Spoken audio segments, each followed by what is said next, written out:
He said, once again, welcome back to this hallowed platform, Radio Biafra Hausa-Service, coming to you through Radio Biafra London. My name remains Mazi Johnathan Chinedu. Our leader is Mazi Nnamdi Kanu, who is in the enemy dungeon. But make no mistake about it, he must be released.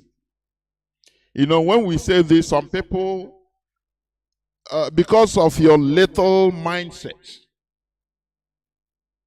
you see some people say, only talk. They are talking. that is how it is.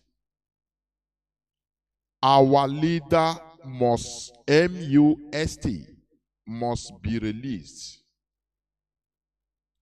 Our leader has no case to answer in the Nigerian courts because he is extraordinarily renditioned.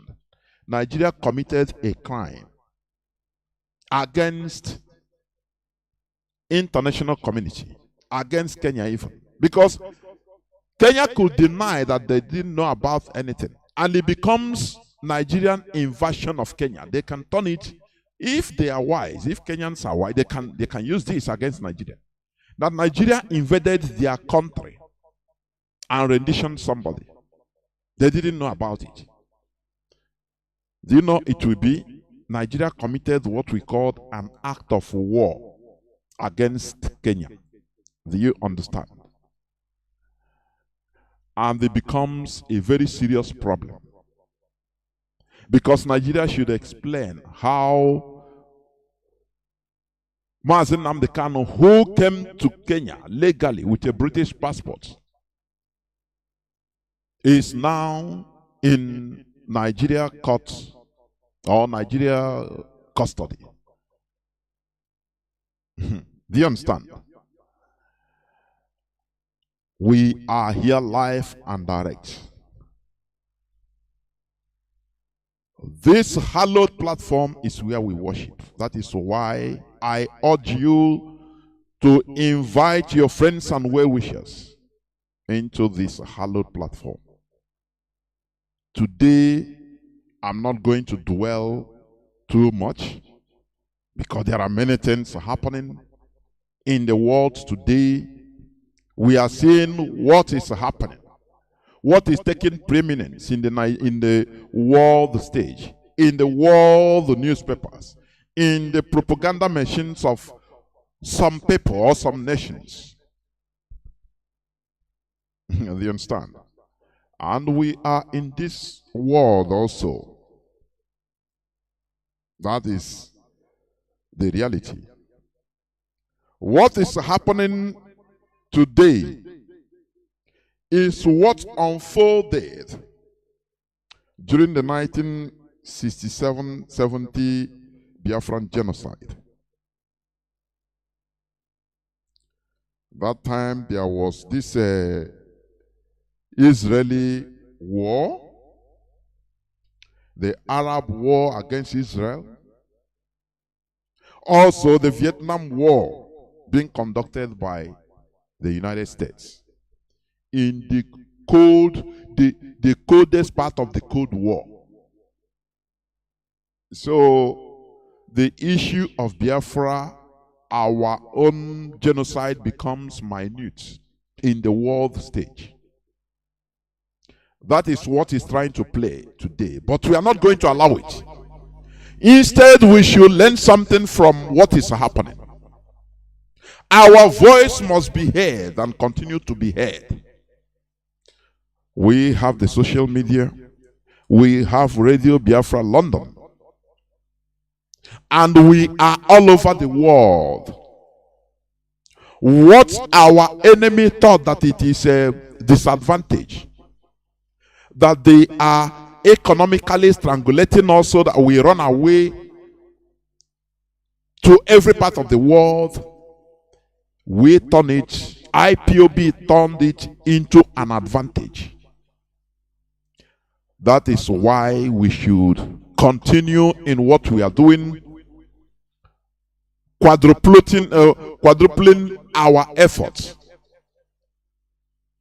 doubling it more and more and more, so that our voice will continue to be heard all over the world, that nothing shall stifle our voices, because the voice of Biafrans are all over the world. I'm telling you honestly, the world is watching and hearing us. That is the reality. Do not be dismayed by the events of, or the current events of this world. Only double your effort. Today I'm going to just open up to talk about what we learning from the current world events. That is what I'm going to discuss. I call it discussion, because after I will open our line so that Biafrans also will contribute. Because in anything we must learn. We learn from whatever happens to others. That is the difference between us and others. Because others never learned. I mean Biafrans. Other Igbos, they never learned. They never learn from history. They want the thing to happen to them. But we are IPOB. Mazi Kanu trained us into being proactive. Learning from what happens to others. Dissecting and analyzing it, so that we take proactive measures. That is why we enjoin each and every one of you to draw nearer to this hallowed platform, to join what we are doing, because together we shall restore Biafra. Don't mind those that are being bought with money. Do you know our force is our mindset, our ideology? It is Biafra. Whereas those that are working for money, their force is money. If money ceases to come, they will start speaking another language. That is the difference. It is very difficult to defeat a volunteer army. That is factual. Because we fight for our ideology, not for what we can get. That is the difference between us and our enemies. Do you see sometimes in Abuja, during the outing of our leader in the court, Nigeria will dish out money, 1,500 naira, and gather people to come. Some even don't know what they are there for. Just be making noise, show, hey, one Nigeria. They don't even know what, just they are working for their money. These are mercenaries. Because a mercenary works for his money. But we work because we are, being powered by our ideology. That is why we can sacrifice anything. That is why our leader is there in the enemy dungeon, trying to protect what he believes in, the ideology.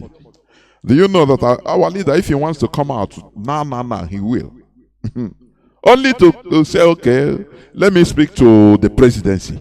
And they will run immediately and say, okay, now, how do I get away from this impasse so that people will not understand what is happening? Now I'm ready to work with you. Finish. And tomorrow you will see one way or the other, he will immediately, he will be released. And he will get anything he wants. Also, in the Nigerian useless demonic politics, as others are doing. You see them. Those that are showcasing their wealth they got from so-called militancy and freedom fighting. Which is people think it's normal, but it's not normal. As a freedom fighter, you never succeed until you get the freedom. That is it. You cannot tell me you showcase your cars, your homes, your businesses, your schools you build. Say you are wealthy, you are very wealthy. A freedom fighter, the wealth of a freedom fighter is the goal, the achievement, the goal why he was fighting for that freedom. But you never see any person come. All these so-called career freedom fighters, none of them. All they can show you is the material wealth. The bribes, the crumbs they received from the caliphate, and abandoned what they were doing. And people think that everything is okay. You see some people tapping from their so-called blessings. These are ignorance. Ignorance at the highest level. And this is what we try to change here. Therefore, before I continue, I will also try to make my usual remarks. Please, stop calling these people the House of Fulani. There is nothing like House of Fulani as a people. It doesn't matter anyhow. It doesn't matter the ignorance of even some houses, of some others. It doesn't matter. The Fulanis are master manipulators. Do you understand me? They are master manipulators. They know how to rally people around them. That is very good politicking. They are very good at that. Do you understand me? Ability to rally people around you is one of the qualities of a good politician. The Fulani, they are masters of that. When he favors them, they will shout, "Oh, we the North." Like what happened in Abia State. Now it become problem of the North. Oh, they kill us, the North. Oh yeah, come back from East. Oh yeah, come. Oh, we the North, Association of Farmers and Agricultural Tomato Cultivators Association and Yam Producers of the North. We are banning the export of tomato and onions to the east, to the south.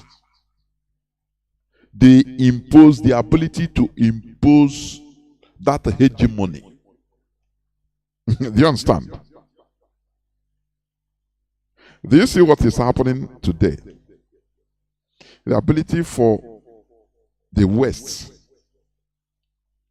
to form alliance. You understand? There is a good politicking. Because organization is the hardest thing on earth.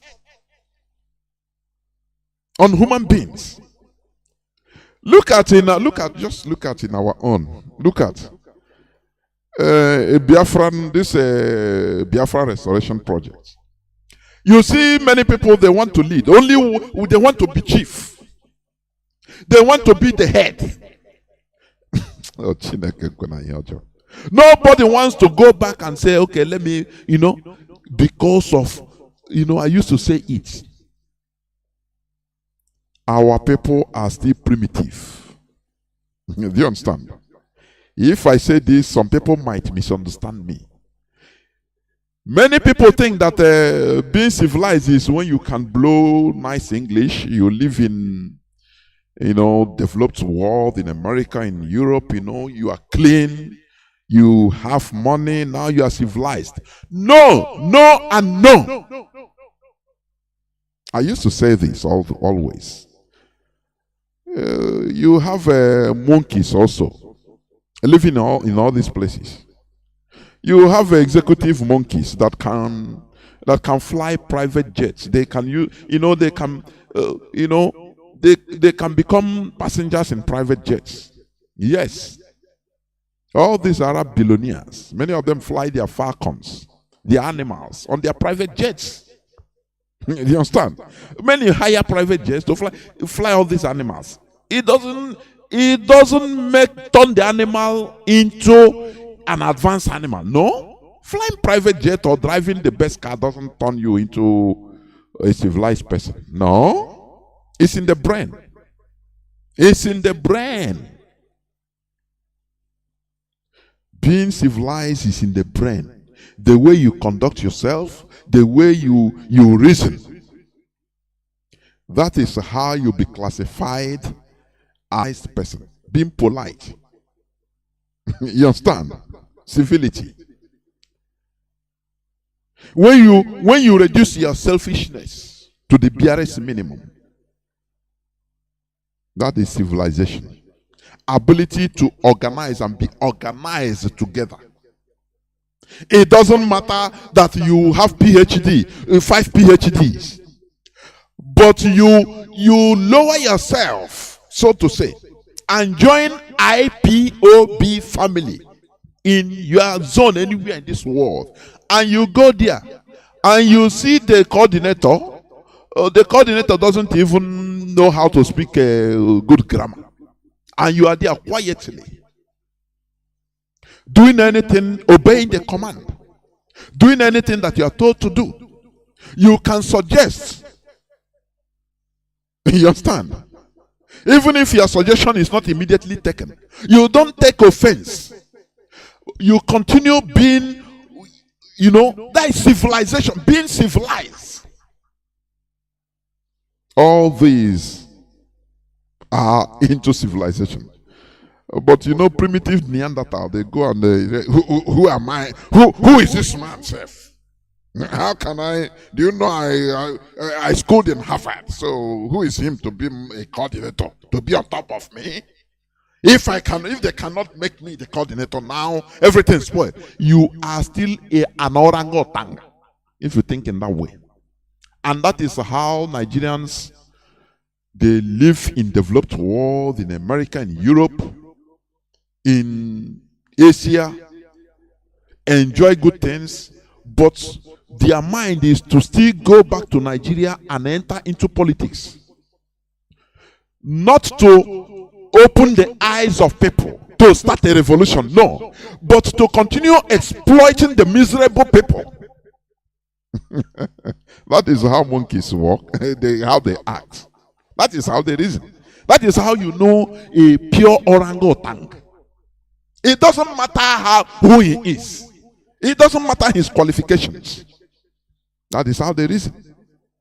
They will go and continue lying, queue in, and continue lying to the people, sharing money for elections, everything, deceiving the people.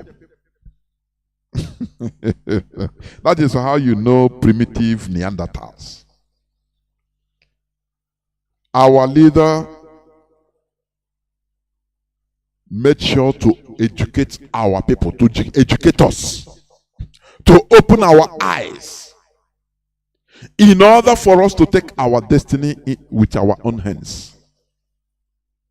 Please stop calling these people the House of Fulani. There is nothing like House of Fulani as a people, as a nation. What we have are the Hausa and the Fulani as different ethnicities. The Hausa were part of the old Songhai Empire until the advent of Ottoman Danfodio, whose parents were tenants of the Hausa. Ottoman Danfodio was born in Gobe. He was born in Hausa land. And he grew up there. But his parents came. They were tenants. And Ottoman Danfodio grew up to use religion to manipulate the Hausas into killing themselves for him. And he invited his Fulani brothers to come and see that these people living in this part of the world are the most stupid set of people, that they don't need pity. That is what gave him the audacity in order to swear that he is going to dip Quran in Atlantic Ocean. And that is why today they thought that they can achieve this. But they never understand that there are people, there are Biafrans who you can never buy with money. All these things is the reason why you go to our coastal part of Biafra land. Many of all those places are being controlled by the caliphate. You see the Fulani, they are the people that are even fishing now. They control, You know, when I said go to Lagos, you see Ahmad Bello Way. You go till you enter the ocean. Ahmad Bello Way is in Lagos Island. Why did they have to name that street Ahmad Bello Way? So that it becomes a picture that, look, this is Atlantic Ocean, which our great-grandfather promised that they will dip Quran. It's part of it. This is Atlantic Ocean. People don't know that the Fulani, they study their history. They are reminded, any Fulani boy or girl that is born today, they give them their history to be proud that they are born to rule. Do you understand? So that is why every Fulani politician, before he come out, he must go to their great-grandfather's grave to pray. Do you understand? They honor their ancestors. They pray for their blessing. That what is continuing is what they started. That he will never deviate. That the ancestors should give them power in order to continue to dip the Quran in the Atlantic Ocean. But in our own, lo and behold, we despise our ancestors. They manipulated our brains in order to hate anything about our ancestors, that they are evil. We even pray against them to cast out ancestral spirits. Honestly, I say Mazi Nnamdi Kanu, he tried to pick up the remnants of our real self. I'm telling you, how can a people turn against their own selves, against their ancestors, insulting them, demonizing them, and you want to succeed? Whereas the real ancestors, look at the Caucasians, the European ancestors that committed horrible crimes against people, indigenous people all over the world. They revere them. King Leopold II, that committed genocide, any word more than genocide, committed it against Congo. He killed more than half of Congo's population of the 19th century. Because he took Congo as just obobo, his farmland. So anything that is found there, sometimes he killed for fun. He killed children for fun. But lo and behold, his effigy, his statue, is standing in Belgium. They adore him. He's not evil. But we always demonize our ancestors. My goodness me. We need to come back. I'm telling you honestly. The Fulani, they adore their ancestors. And from them they draw power. Sometimes I ask, with the prowess, the achievements of Ekumeku, one go. Oh, you read the names of all those Ekumeku that resisted. England, Britain for 31 years. Nothing. No road is named Ekumeku in our land. None. None of our so-called states are called even Ekumeku states. No building, no effigy. And you said these people that we are okay, mentally that we are all right. No, we are not all right.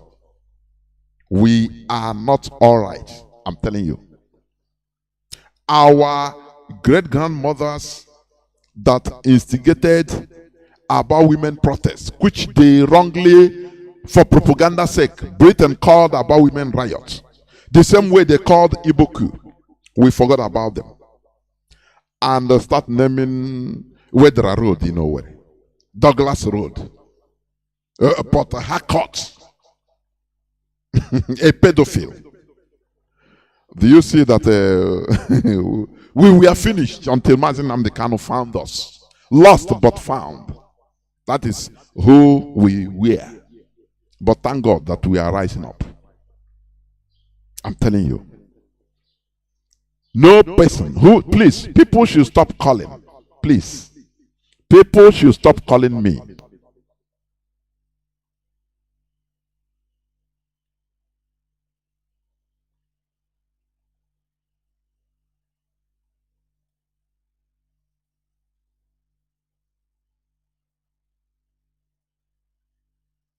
So, what we are going through,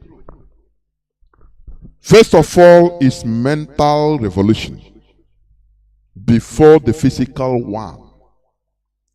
And that is the best thing, the best revolution. Please stop calling these people the Hausa-Fulani. Stop calling them the Hausa-Fulani. There is nothing like Hausa-Fulani as a people. I don't know, our people don't hear. People continue calling for nothing's sake. I don't know.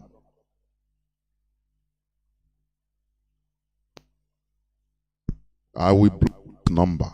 I'm telling you honestly, because I even talk to him, he don't care. So sometimes these people, they are doing it knowingly. They know what they are doing. Let me check the number and block it, because it's a very big distraction. Somebody will just pick his phone and start calling. He doesn't listen. Let me block it, please.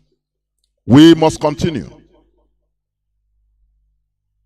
Yes, it's blocked. We must continue. So please, as I said,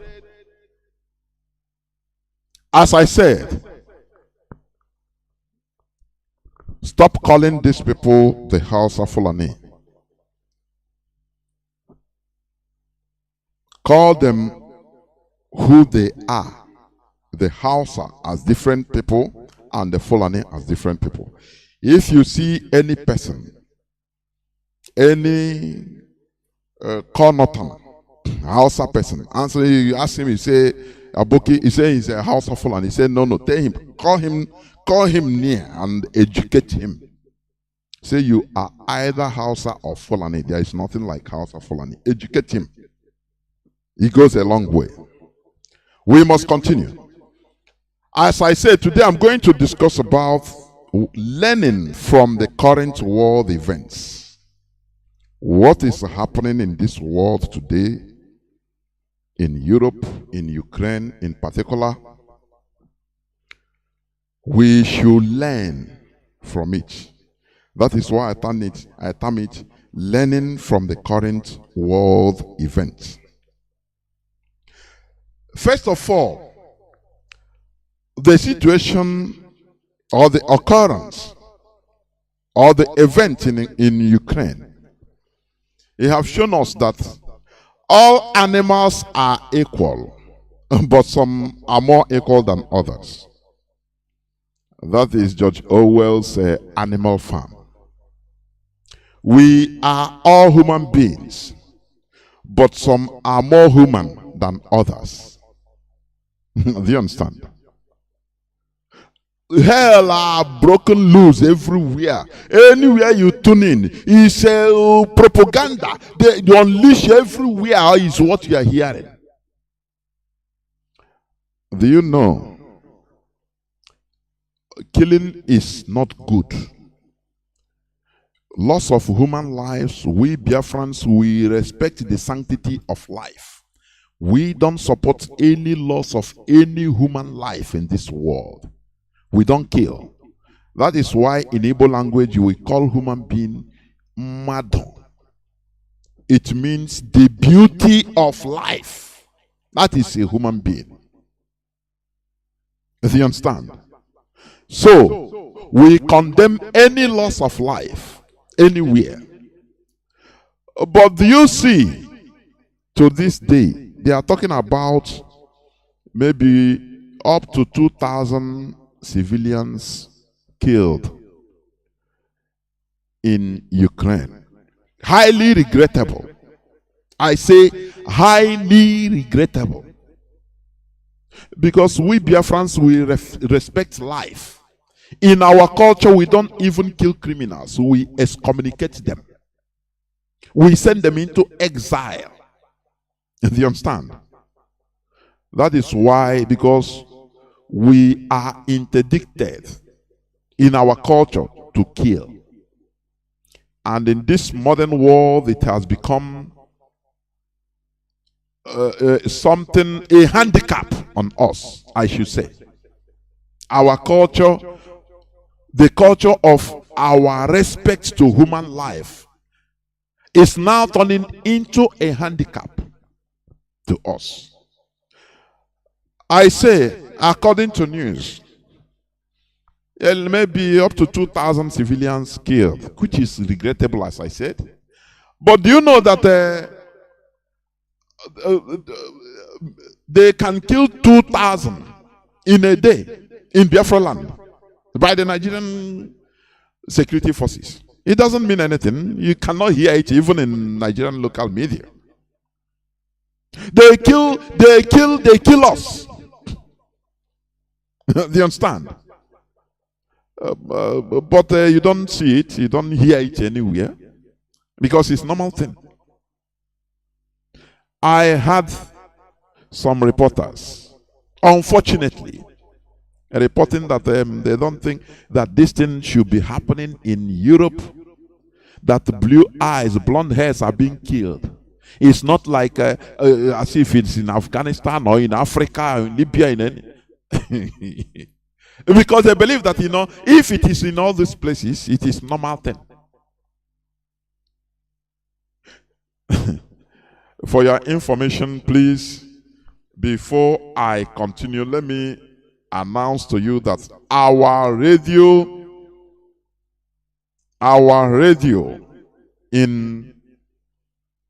it could be now received in Auchi in Edo State and its environs with a wider coverage.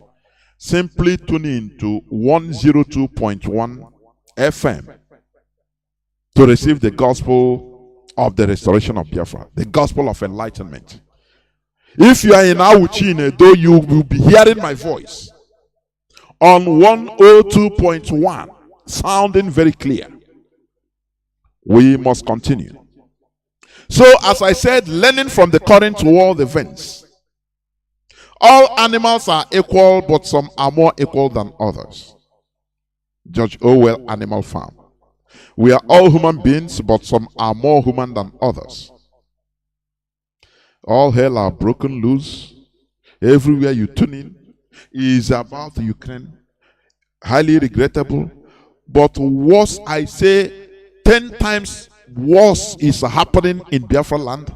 We cry, we shout, we protest all over the world. And even we, Biafrans, are Judeo-Christians with a high number as Catholics.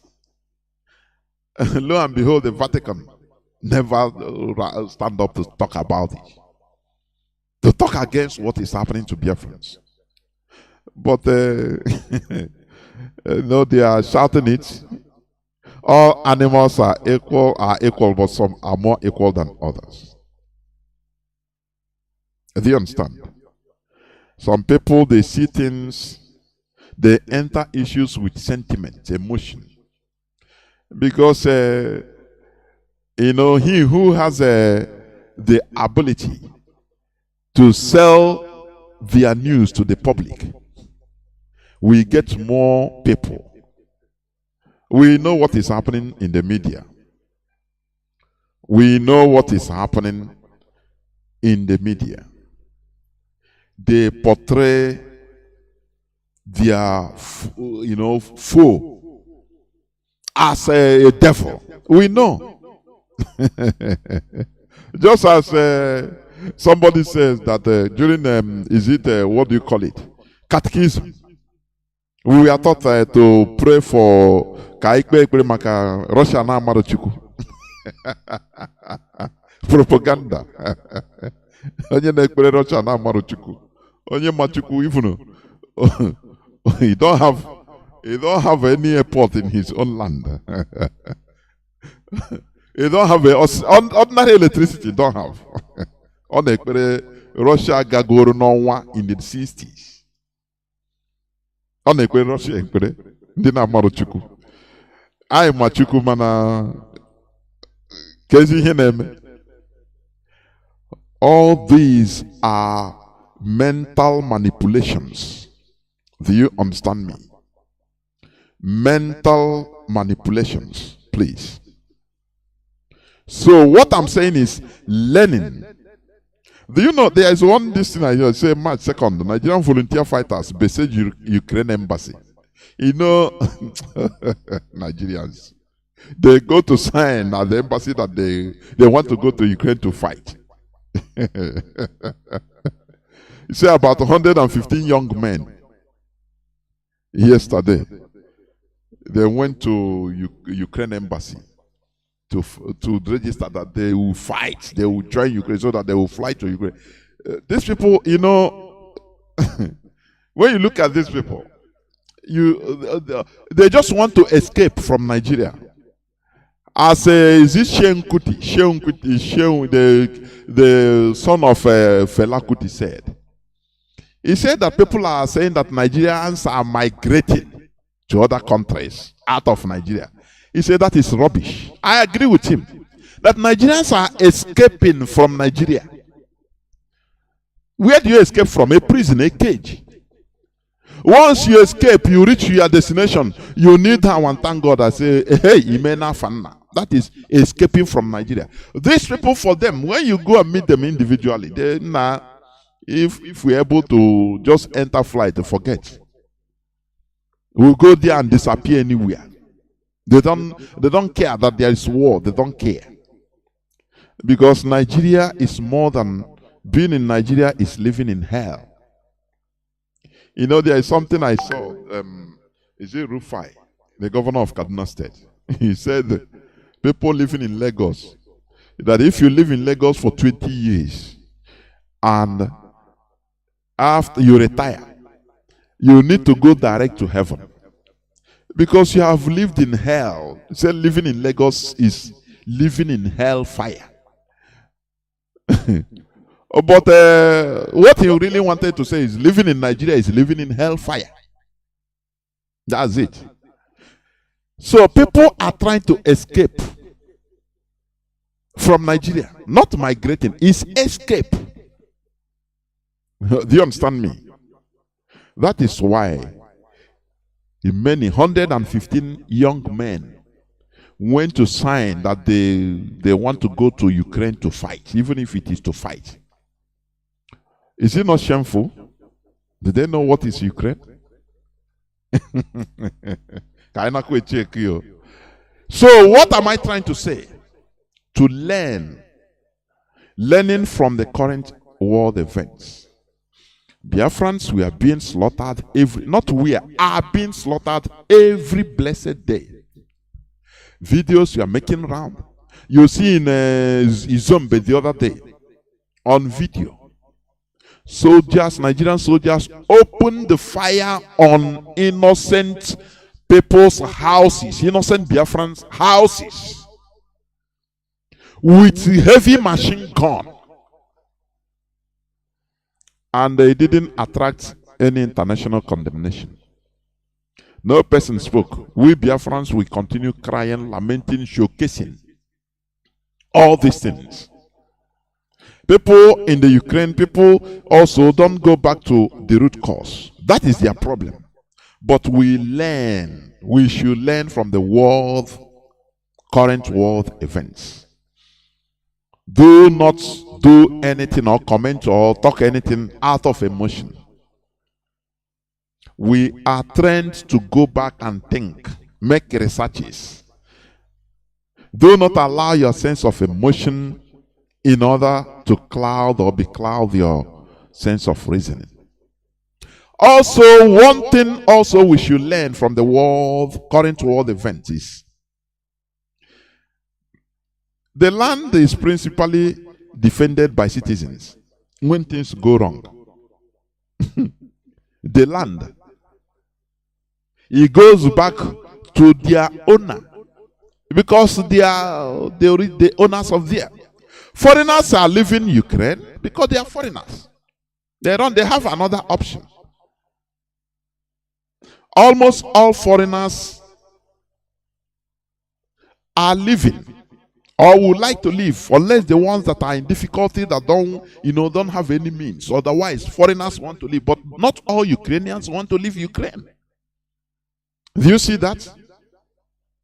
You see members of parliament, Ukrainian members of parliament, removing their suits, wearing khaki, carrying Kalashnikov, members of parliament, to defend their land. When things go wrong, the land is principally defended by the citizens.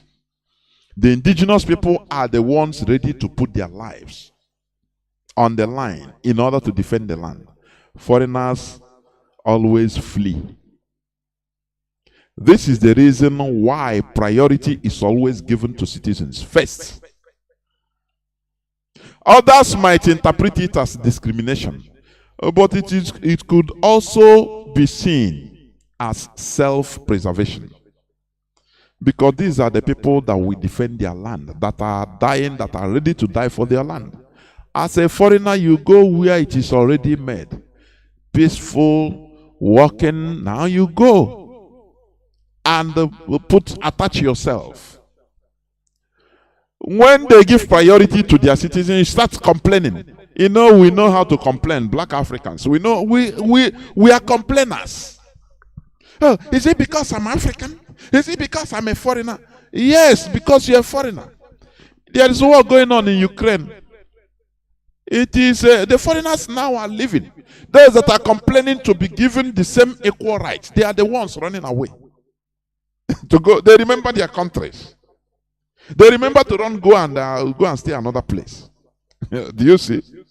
When you're in a foreign land, sometimes when they tell you, when you go, they say, no, we're a citizen. They prioritize the citizen. Do not be annoyed.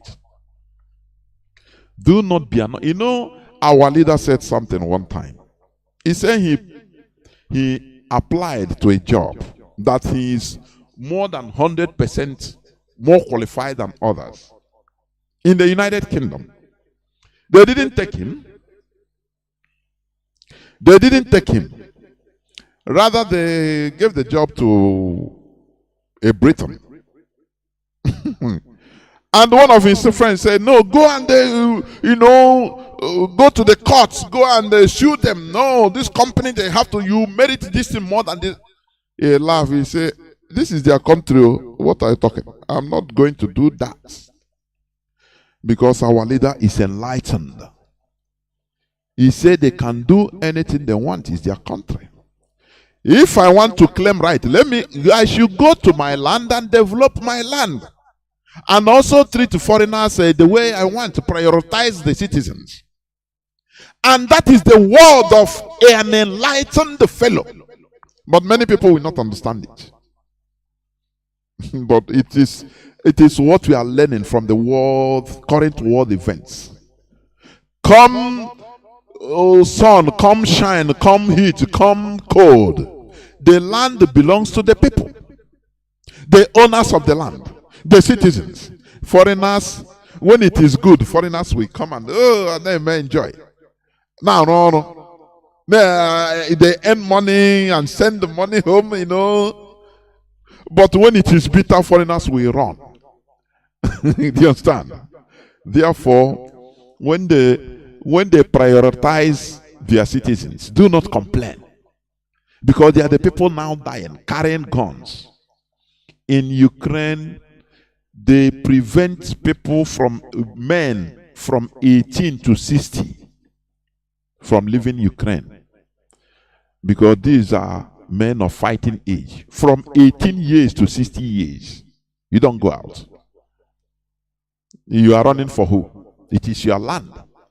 That is why when citizens talk, they talk with pride. It is my land. If you don't like, go back to where you come from and develop it. Do it like me here. This is my land. Do you see it? Don't become annoyed. That is why we are doing what we are doing. Because we shouldn't continue taking all these laps in our faces all the time. We have our own land. You know, the Jews, the Israelis, the European Jews, they thought that they could disappear. They could, mingle themselves in Europe and, become Europeans, and everything will be okay. They become co-owners of the land.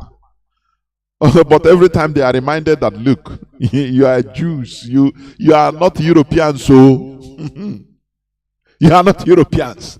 They will be slaughtered. They will be killed, discriminated upon, and be killed. Their properties burnt. They couldn't get that message.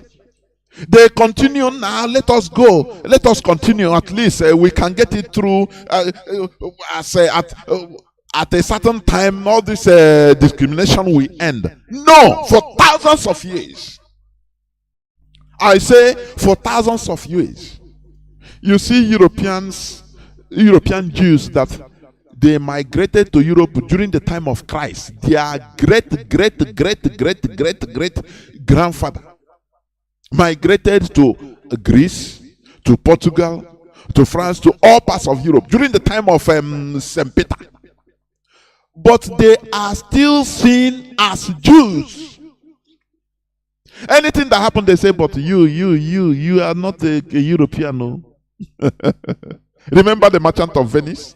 Shylock. Do you remember? He built everything, but still that stigma is there.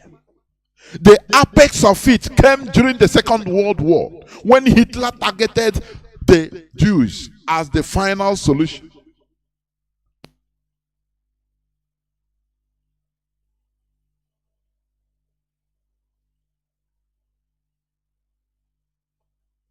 Do you understand?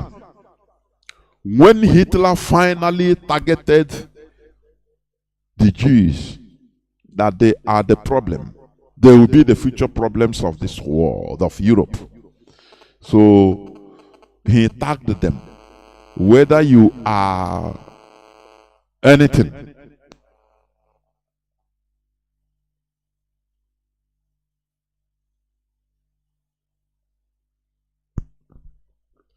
do you understand? Now, the Jews understand, they understood the message, but in a hard way. When millions of them were killed.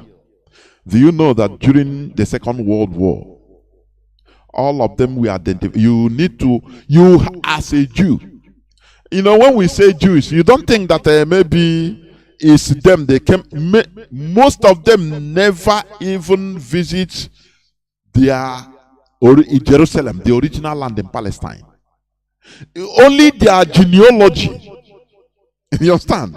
You will see that they say, okay, they migrated to Europe maybe about 700 years back, 900 years back, 1,000 years back. Come on. But still, they were discriminated. They were forced to wear the Star of David as a mark, open mark, so that whenever you are seen from far, they will know that, oh, you're a Jew. You understand? We have the opportunity of alerting our people right now that we should learn from history. You see some of our people that think that they can run away from Biafra. They live in the Sharia north of Nigeria. You see them, they wear Babariga, they wear 1005, they wear like the Hausas or the Fulani or the Northerners. They speak the language, they pretend that they are not even Biafrans or Igbos. But the time will come, you shall understand that they know. They know you. You understand? It doesn't matter how you pretend. And we should not be pretending. We should not be hiding our identity. Till when? Till when? In order to dissolve into other ethnicity? To disappear ourselves? Remember, I'm talking about learning from the current world event. When things go wrong, the land is principally defended by citizens. The indigenous people are the ones ready to put their lives on the line in order to defend their land. Foreigners always flee. This is why priority is always given to citizens first. Others might interpret it as discrimination, but it could be also seen as self-preservation. Okay. In the case of national survival, listen, I'm talking about learning from the current world event, what is happening in Ukraine. We should learn and put into our knowledge, because no knowledge is a waste. In the case of fighting for national survival, every weapon available is used without sentiment, either fighting for national survival or fighting for superiority. Listen, NATO is using, one thing we should learn, you don't pity the enemy, you fight dirty. NATO is using everything available against Russia, including world sports, media censorship and propaganda, world financial and banking system, that is SWIFT, which means a Society for Worldwide Interbank Financial Technology. Oh, I'm sorry, telecommunications, space programs, etc. They are using it to fight. There is no gentleman fight. You know, when we say here that this fight, this restoration effort we are in, it's not a gentleman business. People don't understand. You fight dirty with your enemies. You remove anything sanity. You fight dirty because you are fighting for something huge. That is what we should understand. Do you understand me? That is what we are saying. The indigenous people of Biafra. Nigeria never understand that we are ready to, sacrifice everything. We are, instead of Biafra not to come, our leader have been saying it. Everything in that zoo will perish. They don't understand what it means. Because we cannot continue being gentle slaves all the time. Gentle slaves. You had the clip I played. I've been playing this clip. I just found it and played it. I think 2 years back, 2020 or 2021, when a Biafran man, an old man, in his own farm near his house, he came out only to see that one Fulani boy have used his cows and goats. It's on the video. In order to uproot and scatter the yam he planted. They uproot it, the cows, they eat it. And he was calling the boy. Say, what you are saying, just imagine what you are doing. Don't you think? Even I myself, I saw where the Fulani in the social media also, video, not photo, video. The boy was speaking Fufude. He was uprooting cassava that have matured. He uproot cassava tuber and be feeding the cows in somebody's farm. He was happily communicating in Fufude. telling and being videoed that this is food for their cows.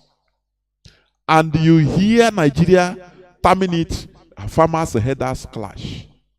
I put it on my timeline. Jonas Raphael, R-A-F, not P-H, F. They will see all these things, but they will term it farmers headers clash. And I say, this cassava root is a hard work of somebody, a family man, that have to feed his children and sell some of these cassavas in order to survive. Lo and behold, this Fulani heads boy is feeding it, uprooting it, feeding it to the cows. And the international community, Nigeria will term it farmers headers clash. And the propaganda will continue. China's television will not see all this things. They will be terming it farmers headers clash. And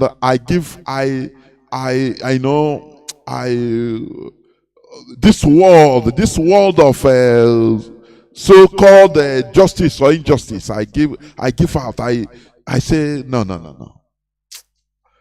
I finally concluded that this is a world where it's a world of animals, where there is no justice. Any person that is telling you that this world is justice, there is justice, you are just deceiving yourself. It's a selected justice for the powerful. That is why we should fight in order to be powerful, to control our day. It doesn't matter what it takes.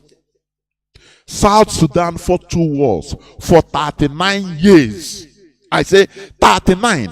After fighting that war of independence, they still fought another, whether 5 years war, civil war. Because that is what freedom merits rich. It merits dying for. Our people should understand this. It is not a bed of roses. 39 good years of 2 wars. Two.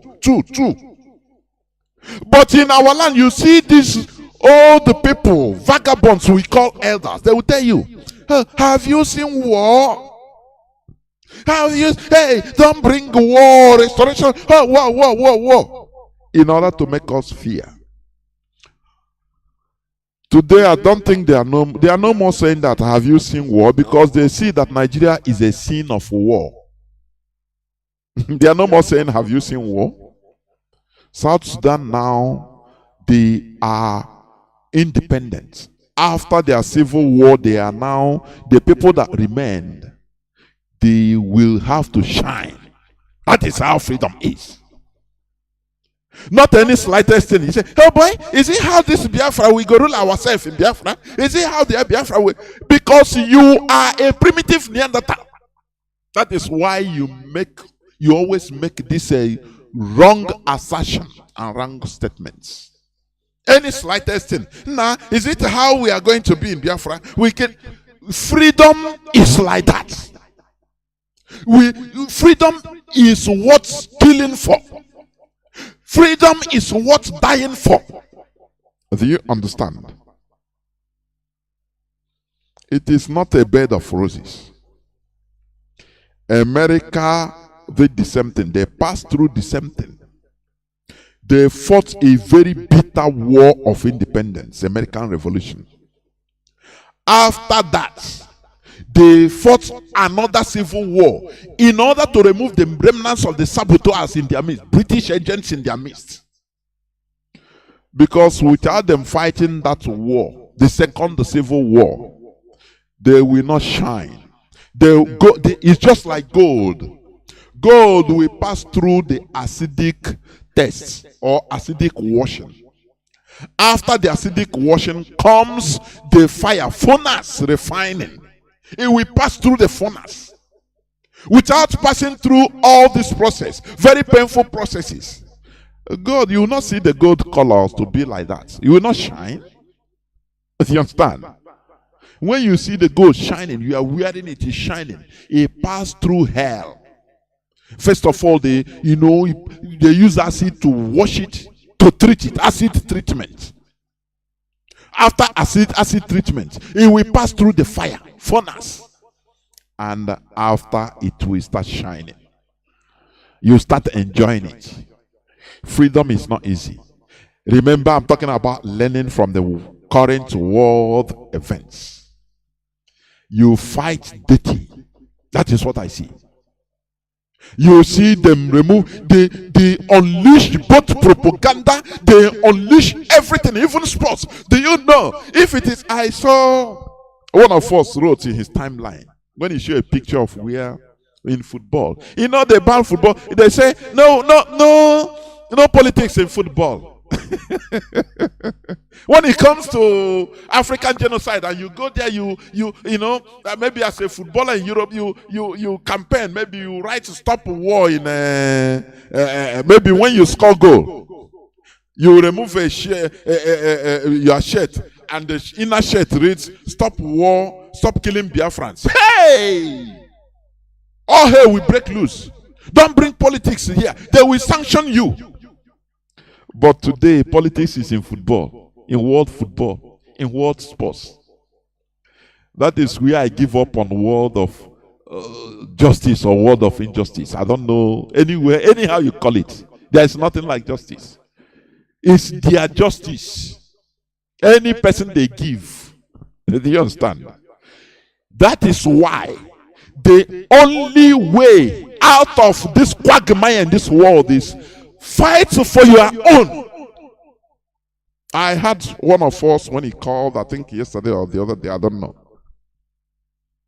He said all these things make us to understand that nobody can give us freedom. We need to fight for our freedom by ourselves. The world doesn't give a damn about you. They don't care about us. If you want to go to church, a Catholic church, and pray, what do you call it, rosary, from year to year, for the Vatican, for the mainstream world, you don't exist until you prove that you are existing by yourself.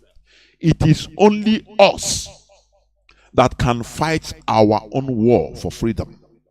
Do you understand?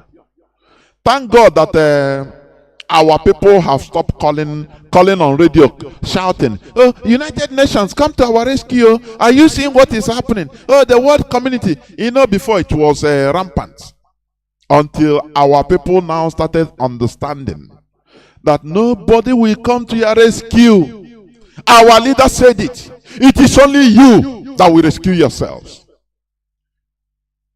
The Jews of Europe, they failed to understand this.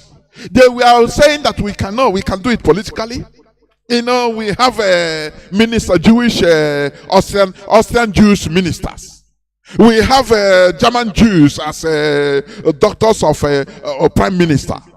We have him in the minister's cabinet. We have, the same way our people are now saying, "Oh, in Nigeria, don't worry, we can be president and change things." We have a minister of information as a Ipob man, as a Biafra. Until the apex of the Jewish tribulation came from 1939. When they were being hounded like wild beasts, killed in the most brutal way.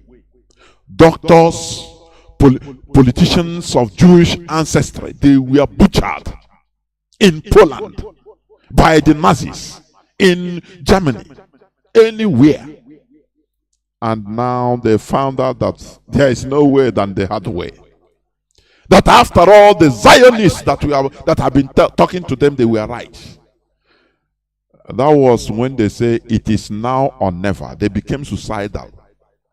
They declared the Republic of Israel by fire, by force. They they bulldozed their way to Palestine. The Anyan Asaha read that time. They don't care whether Britain was in charge in the Palestine, in the mandate of Palestine that was being called that time. They bulldozed their way. They say if not, they kill themselves and make sure they kill their enemies, because their eyes saw red and they got what they wanted. And the state of Israel was declared in 1948. Biafrans, are you going to wait for you to be butchered A second time, third time, 100th time. What are you waiting? To prove to you that Nigeria is not for you.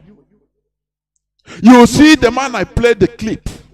The person that his farm was under siege. His farmland was being destroyed. Now they become beggars. Oh, you listen to the background. The aggressor become the right person. Now they were begging the man, the boy, the Fulani boy. Do you understand? Maybe I will play it again for you to understand. I beg now, tell him sorry. The aggressor now, they are begging the aggressor as slaves. And you think you think that all is well in his own land. Let me play it again, please, to remind you of the situation we are in. I play it again. Kai, why you not carry this cow? Come to enter my farm? Yes, the man is talking. Listen. You know, see, okay, see this. Filming, you know, say yam we plant here. He's filming yam. See. He was filming the boy with his telephone. I'm watching it. You understand? The boy, only the filming, videoing the boy, the Fulani boy, little boy that even is supposed to be his grandchild. It pick offense as a slave master against his slave. Oh God Almighty. The leg. Now I am there inside here. Kai Haba, Zomana. Okay, this leaf. See. This is a vegetable. Why you not carry the worker here? Hey. You dey crazy? Call your brother. Call that your brother. Hey, this you want to do? How you breathe on an eye?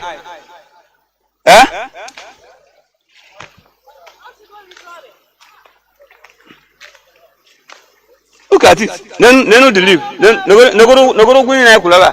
Na eji kulaba ke fi no na atasi. That's it. Complain of slaves.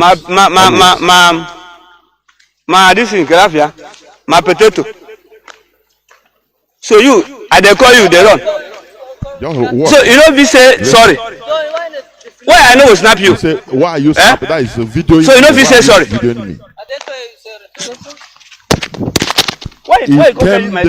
The Fulani boy came direct and slapped the telephone out of the old man's hand. Do you see? That is a place, the type of life these Igbo politicians want us to continue living. There is a type of life you say, oh boy, instead death is is better to die. Could you imagine this man, if he's, for example, an Igbo person with a fellow Igbo man or Igbo boy with cow or with goat doing this thing? The man was with his children and the others. They will butcher the person direct. But as slaves now, he can't do nothing. The boy, the Fulani boy, that is enough to be his grandchild, he came and slapped the telephone. The telephone fell. And you see the video wobbling. Listen. Snap me now like this. Why the snap? So you don't feel say sorry? So I say sorry. Why go snap me now? I hear say you beg. But your brother, so why you go snap me? I know that can now. You don't know me. If you don't know me for that place. You know the language of a typical Igbo man that has been turned into slaves. I say all. Okay, you don't know me. You know now we now guess or more. That time hand will be inside pocket or with the card. You have POS there. Okay, you don't know me. Say shut up, your mother. Who know you? Who you be, I know you. Okay, now we now. This is how they have downgraded us in Nigeria. But remember the Nigeria that an Igbo man helped the British to deceive the people into signing. Obededom Azikiwe, the father of Azikiwe. He helped Lugard because he was personal assistant to Lugard, the father of Nnamdi Azikiwe, Obededom Azikiwe, to deceive the local leaders in Biafra land and in other areas to sign agreements. I the smartness and Debo. Nah, I deceive. And the thing fell back on us, haunting us. Because of what he will gain. They promise him, your son, don't worry, we'll make your son to control the Nigeria. That's Nnamdi Azikiwe. So that selfish interest warranted him. The only person, king, that refused to sign immediately was King Jaja of Opobo. He questioned Sanibo man. He questioned Azikiwe, said, what are you telling me to sign? You have to, I call people to interpret it for me, word for word, before I sign. And Obededom tried to convince him, smartness and Igbo. The same thing. And that is why, sometimes I say, that is why everything fell back on us. Because now. The truth is being spoken. Because sometimes I used to think, meditate privately. I say, why? We sponsored, we are the architects, the pioneers. Igbos are the pioneers of. When I say Igbos, listen. It covers both a job. Because before, let me tell you, it's a historical fact. A joyfic is part of, they are part of Igbo. Make your researches, Before, about less than 1929, what the people we are speaking, the common language were Igbo. Whether you believe it, whether you like it or not, go and make your researches.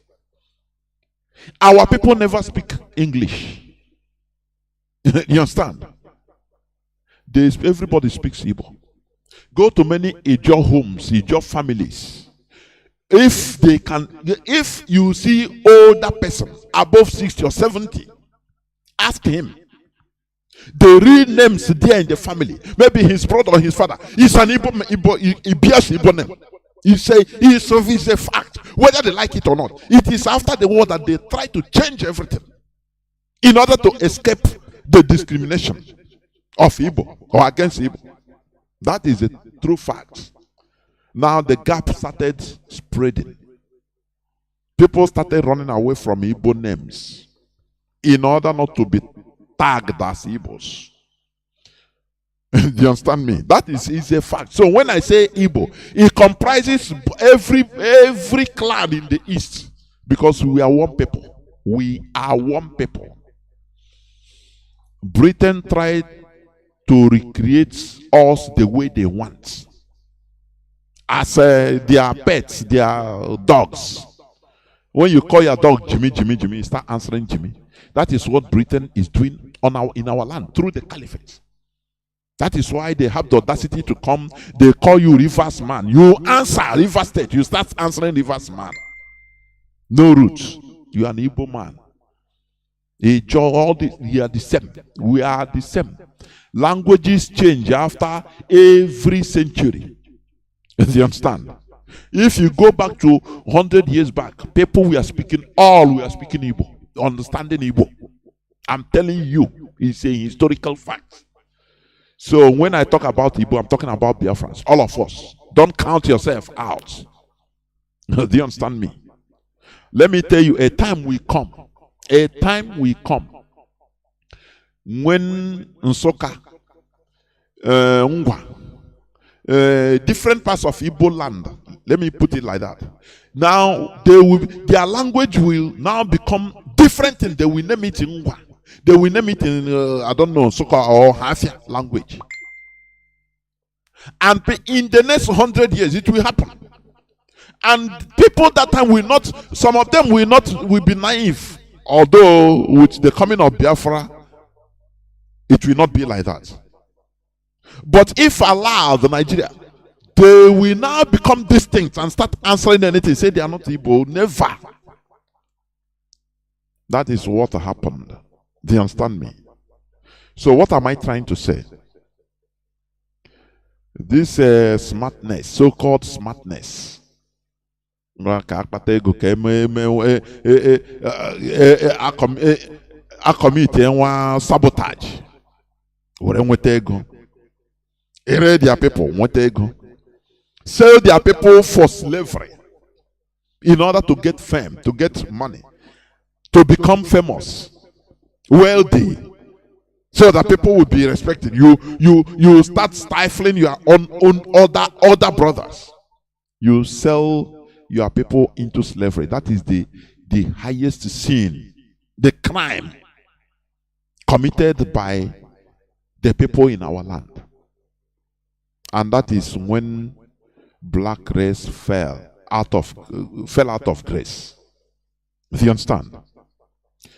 Remember, I'm talking about learning from the current world events. I will soon open my lines. But before that, let me continue. We should learn that nobody loves you more than yourselves. You understand? If you, like one of our brothers that called one time, say, the worst thing is to allow foreigners to put puppets as political leaders over you as a people. That is the worst nightmare, because it defends their interest only. The people's interests sometimes don't amount to even 10%. 90% is for the people that put them there. That is why, as I say, the Europeans, they sold to black Africans this fake democracy that the Africans think is electioneering, that is democracy. They use that in order to be putting their agents in office in the name of electioneering democracy, so that it becomes a cycle and the cycle and the cycle of deception, endless deception. 2 years in Nigeria, somebody will be elected into office or will be in office, elected unquote. The first 2 years he will be blaming the past regime for the woes. Now from the second 2 years, he will start campaigning for and looting for another election that is coming in the next 2 years. And the cycle continues. They manipulated Africans into making them to love their parties more than their so-called countries. Because in any election or any government, the opposition, so-called opposition, they are working towards sabotaging the government, the present government. They don't care, so that they will fail and they themselves will be elected into office. It becomes a cycle upon cycle of endless deception, deceit, being inserted by the Europeans, until Africans in solidarity learn how to chart their own pattern of governance without interference. Look at what is happening in Mali. When you watch in the social media, you see that many Africans love the present Malian military government. But the so-called African politicians that are being used, you see how they are being used? No, you have to be democratic. You have to sanction Mali. The sanction Mali should be democratic. And I say, all this democracy, what progress has it? What difference does it make to Africans? Ordinary, what? Oh, you're a democratic, you're a democracy electioneering, because that is what electioneering. We need to be wise, though, honestly. Sometimes I look at, I say, are we sure that we are going to get out of this quagmire? But as our leaders say, Chukwu Okeabiama, who we trust, as far as we are working hard, we will get out of it. And, you know, the liberation of Africa starts from the liberation of Biafra. I'm telling you honestly. As the mitochondria, the powerhouse, the dots. Learning from the current world events. As I said, nobody loves you more than yourself. Therefore, nobody cares for you out of pity, rather out of interest, what you can offer. We should understand that we are on our own. No, our future is in our hands. We have to carry our own cross and fight our fight. After all, we never voluntarily helped any nation to get their freedom. Have we? No, we haven't. During the world wars, the Second World War, black Africans were forced and used to fight during the Second World War. They didn't do it voluntarily. They were coerced by force by the colonial masters in order to carry them go bomber, and in Europe. Do you understand? So why should we every time we depend on the come and help us? No. Our leader warned us that we shall cry, nobody will hear our voice. It is only we that we take our destiny in our hands. The destiny that Ahmadu Bello vowed to deprive us of. That they are the people, the caliphate, we hold our destiny. Isn't it so? In this clip that I'm playing, listen again, please. This Fulani boy destroyed that. He is the invader that destroyed this man's farm. But listen to the volley of insults meted against somebody that should be his grandfather. Anything that is more than slavery, I don't know what. Is there anything more than slavery? Go on, listen. Why did you not me like this now? I could run for you. No. If you not me like this, I know the fact. Wait. Come on, dear Bell. I won't give you the phone. I got to cut you like this. Thunder fire you. Are you here? Come someone, dear Bell. I'm not going to give you my phone. I won't give you. I got you. Give me my phone, a slave. This is the life they want us to believe in all the time. Oga, now we now, Oga, you hustle. The government doesn't give you anything. As a graduate, they sell land in order to put you in school, and you come out being the best, but no place for you. Not that you don't know anything, no, but because you're a Biafran. Now you go and rent or hire purchase keke na pepe. Do you understand? On the road every day, you must settle the police, settle. Oh God, come on, stop there, otherwise I'll kill you and nothing happen. And you start begging. Oh God, I never, this is my first passenger, even he never pay me. I beg and I go, shut up, come on, collect even you borrow money from your passenger in order to pay, because you're a slave. That is the life they want us to continue living in Nigeria. You just look at a chap that's supposed to be, be begging. Because our so-called political elites gave them the power, the audacity.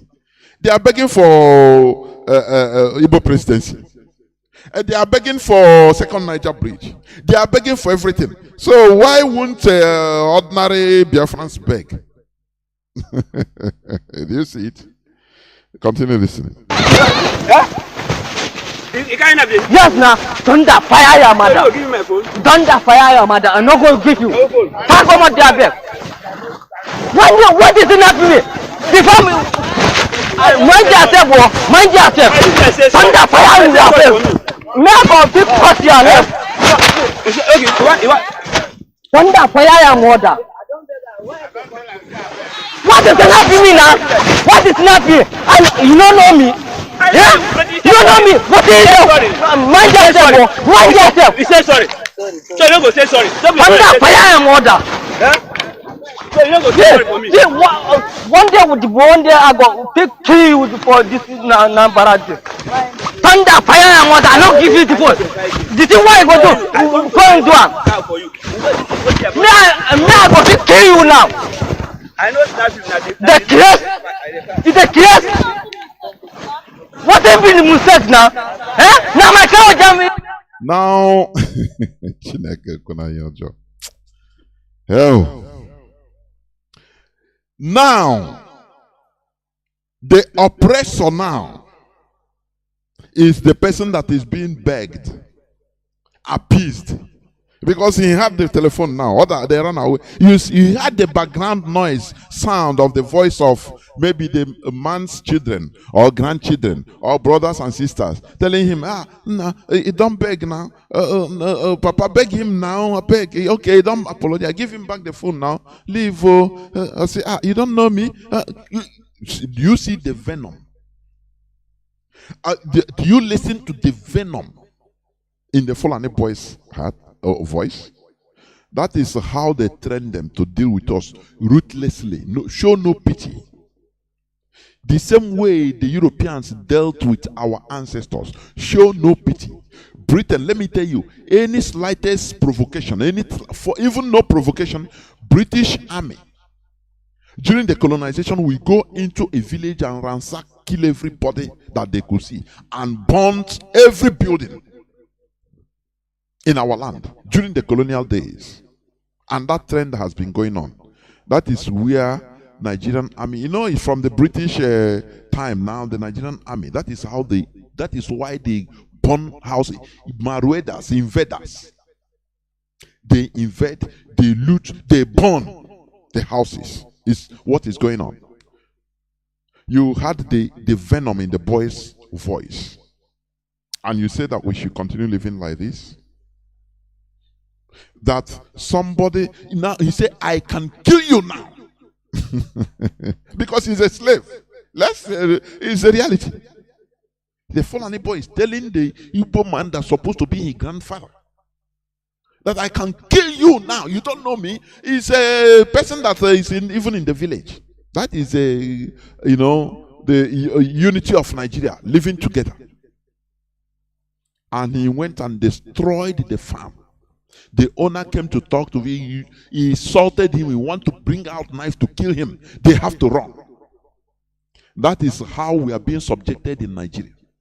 And that is how they want us to continue living.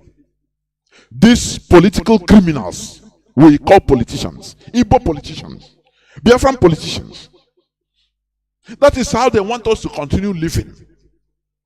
As the same thing that happened during the era of slavery, slave trading. They sold their people. Our people sold our people, their fellow brothers and sisters, into slavery to foreigners for their own benefit, personal benefit. And that is what we are suffering today. The politicians of Biafran extraction, they sell everybody just for their private benefits. Do you understand? We cannot continue like this. A time comes when red line should be crossed and say, instead of us living like this, we better die than to live like this. That is how people of dignity behaves. That is why our leader is in the enemy's dungeon. suffering. Instead of me not to get what I want, I stay here. I don't care about my life. And all that matters for you is money. How to make money. People that will call you to promote, sell their sabotaging propaganda, to talk against DOS just for money. Credit go with your account. Now don't worry, all na hustling. I will go on air on Facebook and start broadcasting against DOS. Everywhere now way. You should be ashamed of yourself as a human being. You should be ashamed of yourself as a human being. You understand? Okay. Another thing we should learn, because I'm talking about learning from the current world events. In everything, we are all human beings, irrespective of color. We feel the same pains and sufferings under similar difficulties. We can become refugees, we can go hungry, etc. The only difference is the way we reason, which manifests in our behavior and governance. We see it in the current Ukrainian crisis. You see white people running for their lives, being refugees. Do you see it? Do you know that if this thing escalates into nuclear war, Europeans will be running to Africa? If Africa is not a bomb. Do you know that? To show you that all of us are human beings. It doesn't matter the color. Blood is what flows in all of us. The only difference is the way we reason. That is the only difference, nothing more. People are dying in Ukraine as they are dying in Biafra land. As they used to die, as they are dying in Congo. In the endless war in Congo. Because of the natural resources in Congo also. African natural resources become a curse. Do you know that the first nuclear bomb that was exploded in Hiroshima and Nagasaki in the Second World War by America? Do you know where they got their uranium? That uranium came from Katanga. Go and make your research. Katanga in Congo. Do you understand that? Katanga, Congo has the best uranium in the whole world. Just like you have Bonny Light, crude oil in our land. You don't know that? That bomb that exploded in Nagasaki and Hiroshima, the uranium used in making that bomb came from Congo, Katanga, in the Katanga region, that tried to break away. That was mishandled by Patrice Lumumba. And he invited the nation of Union of Nations that time. They call the United Nations now. Of which Agi Ironsi went to represent Nigeria, where he ended his general, the real general. Do you understand? Because Katanga wanted under one Moise Tshombe. He wanted to be an independent country. The Europeans, they set trap for Lumumba, and he fell. Oh, you want to be free? In fighting for independence of Congo and Africa, you want to be Panama now, but you don't want others to be free under you. Do you see how they get easily? That is why I always blame Azikiwe, because he should know better. They use him instead of focusing, thinking as a human being, as an Igbo man, thinking of the future of our people. No. All that matters to him is that big Nigeria, to be president of that big Nigeria. Selfish interest. As I said, one of the things to learn, we are in everything, all of us are human beings, irrespective of color. Today you see in the television Ukrainian refugees. If things goes out of control, Do not even be surprised that Europeans will be running to Africa for safety. Because we are all human beings. The only difference is the way we reason. And this manifests in our behaviors and governance. Some are primitive and some are, advanced and civilized.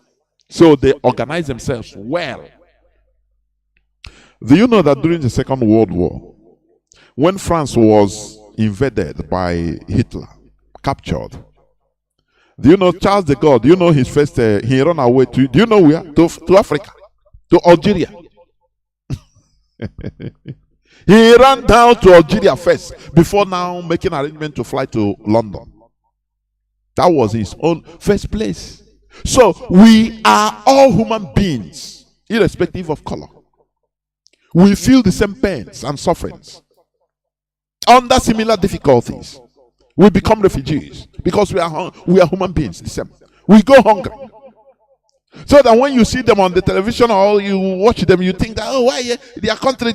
It's them because the way they reason, the different way they reason, civilized way of reasoning, being enlightened, now we are able to organize a vibrant society.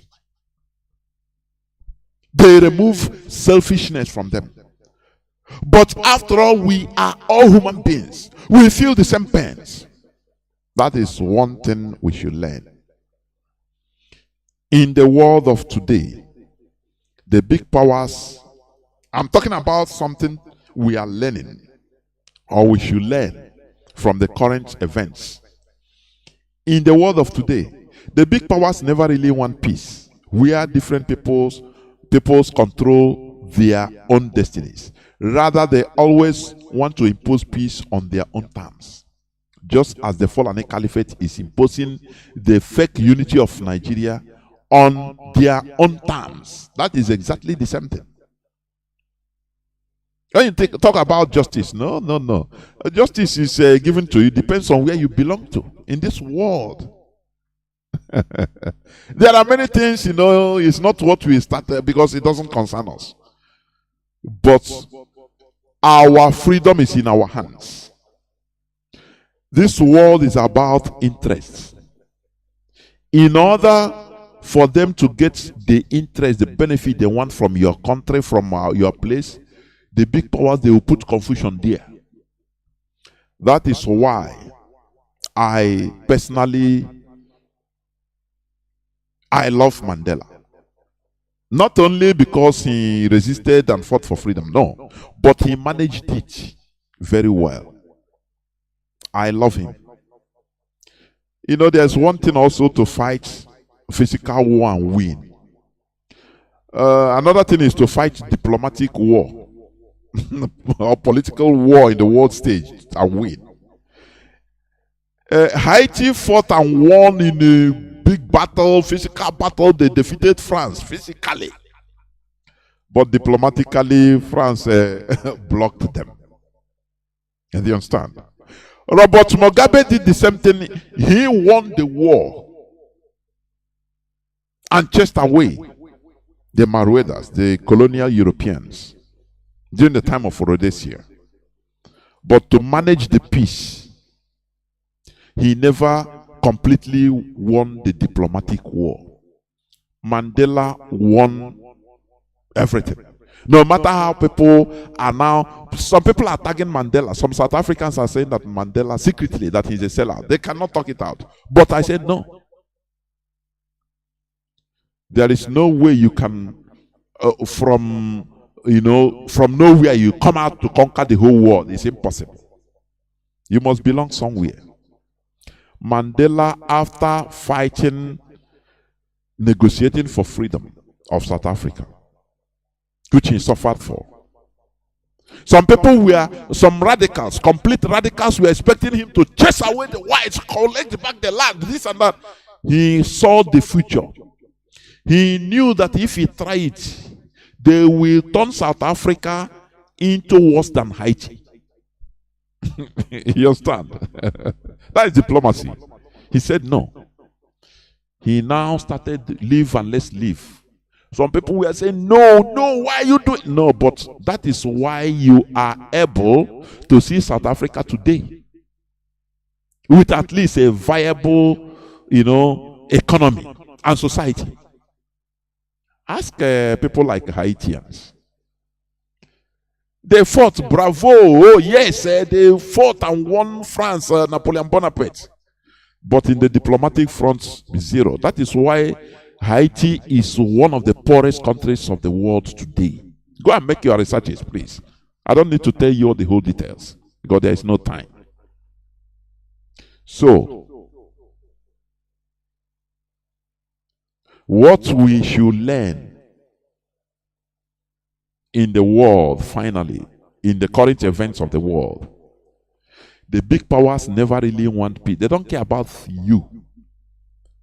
What matters to them is what they will get from you.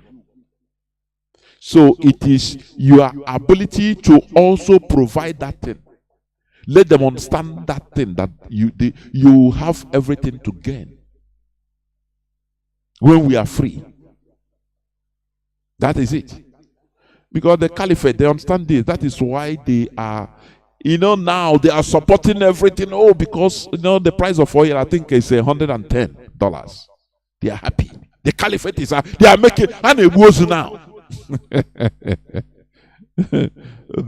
Is there any good effect? Or are we feeling the effect as a Biafrans? As even Nigerians? No. It is the same set of people that are heating, which are the oil in our backyard. You see it. Therefore, if you are ready to accept peace at all costs, as the Igbo political criminals, be ready to live as slaves forever. If you are ready to accept peace at all costs, be ready to live as slaves forever. Just like the clip I played. I don't want to continue on the clips. You had it already. Where the Fulani boy is insulting somebody that's supposed to be his grandfather. And at the background, people are running. They are telling the boy, sorry, now you have apologized. Sorry, master. This is the life they want us. Oh, we live in peace. This is the type of peace they want us to live in. Do you understand? And we are not ready to live in this type of peace. Where a Fulani boy will come to my compound and destroy my home, my farm, anything he wants to take. You understand? I could remember a story my father told us. He said his father, that is my grandfather, during the time of colonial time, when, he was very small. He said one early morning, as my grandfather and him were preparing to go to farm, very early in the morning, they saw some British on horse, white men on horse, coming, and they passed our home, our thatched house. They just stopped. Just out of, just for fun. So they ordered my grandfather, said, oh yeah, take this cup, drink, carry water and be drinking. That early in the morning. Just for fun. And my grandfather was gulping. He carried the water, he took water in the cup and was gulping. They said, take another one. Just for fun, and they were laughing. After everything, they just continue going. Say, well, after maybe him drinking maybe 4 or 5 cups, in order to show you that you are our slaves. That is what the Fulanis are doing. And what are you doing about it? Gossiping or listening to gossip on social media? Joining people that their agenda is to destroy what you are doing? Is that what you're saying? Look at this clip I played. Is all these things that accumulated into our leader forming ESN? After warning our political elites, our governors, to form security apparatus to protect us, nobody gave a damn. And our leader, out of all odds, formed ESN. That was when all hell broke loose. The governors now, they want to form a bubago, they want to fight those that are fighting these Maruedas. Do you see the quagmire we are in? We should learn from the world current events. If you are ready to accept peace at all costs, as the Igbo political criminals, be ready to live as slaves forever. But as for us Biafrans, we have said no to peace at our collective detriment. We are ready to fight for what belongs to us. This is where I'm going to stop. I will open my lines in a few minutes' time so that I will start receiving calls from Biafrans. But before that, I will go into few minutes break so that I will open my lines for people to call in. I will be right back. Today we rise for our freedom,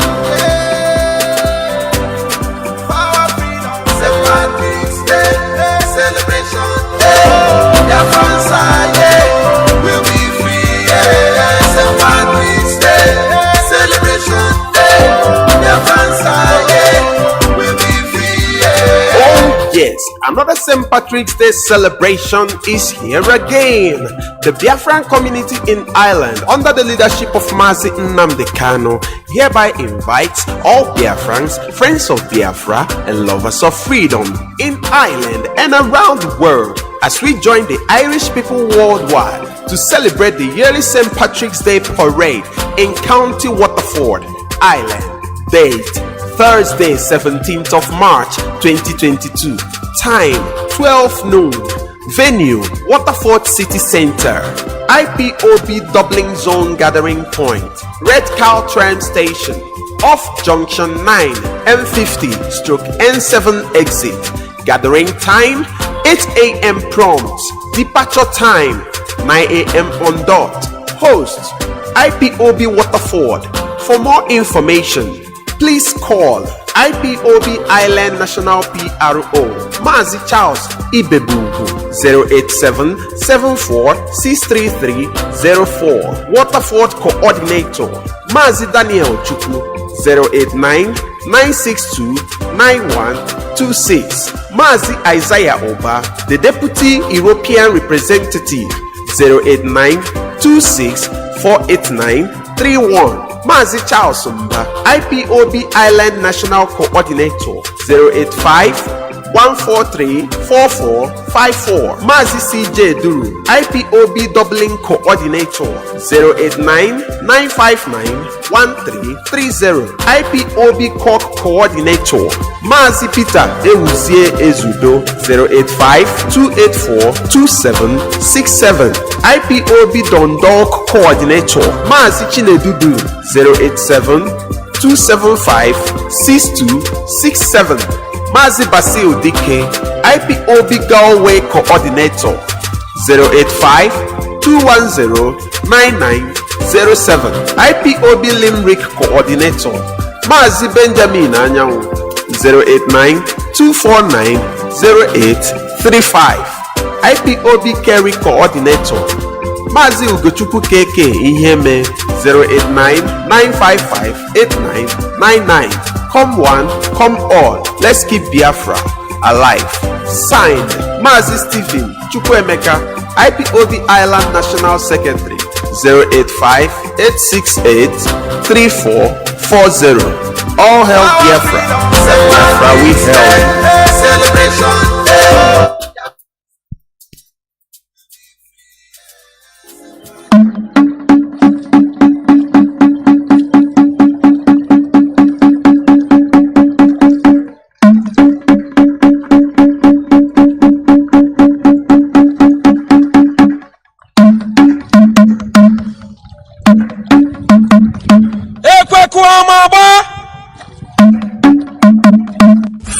7th. From 7th. From 7th April 2022. The selling and eating of nama, also known as cow meat, is forbidden in Biafra land. Be warned.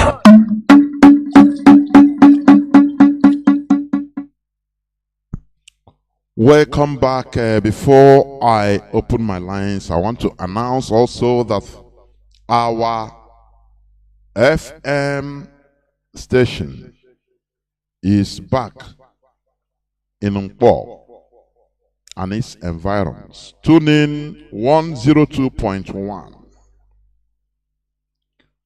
Our Radio Biafra London FM is back in Ipob and its environs. Tune in 102.1 FM and you'll be hearing my voice very clear. Also in Auchi, Uromi, Auchi, in Edo State, 102.1. Our lines are now open. Our direct line is +1 213 328 6224. I repeat, +1 213 328 6224. Our WhatsApp and Signal line is +61 405 142 547. I repeat, WhatsApp and Signal line +61 405 142 547. Remember, we are talking about lessons learned or what we should be learning from the current world events. I have a caller, the first caller on Signal. Caller on Signal, welcome to the program. Can you hear me? Good evening, Mazi Johnathan. There, well, welcome to the program. Okay, my name is Otis. I'm calling from Faf. I'm a native of Ableva.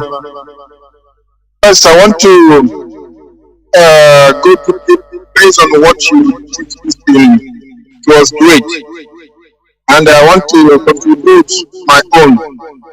No, first, we are learning from this event, and based on first about the Pope, we say the delegate, both Twitter, both representative, Catholic Church, and all the world, their bishops, they did not answer any of our call. Even our brother that's in the Catholic in Italy told us his own part.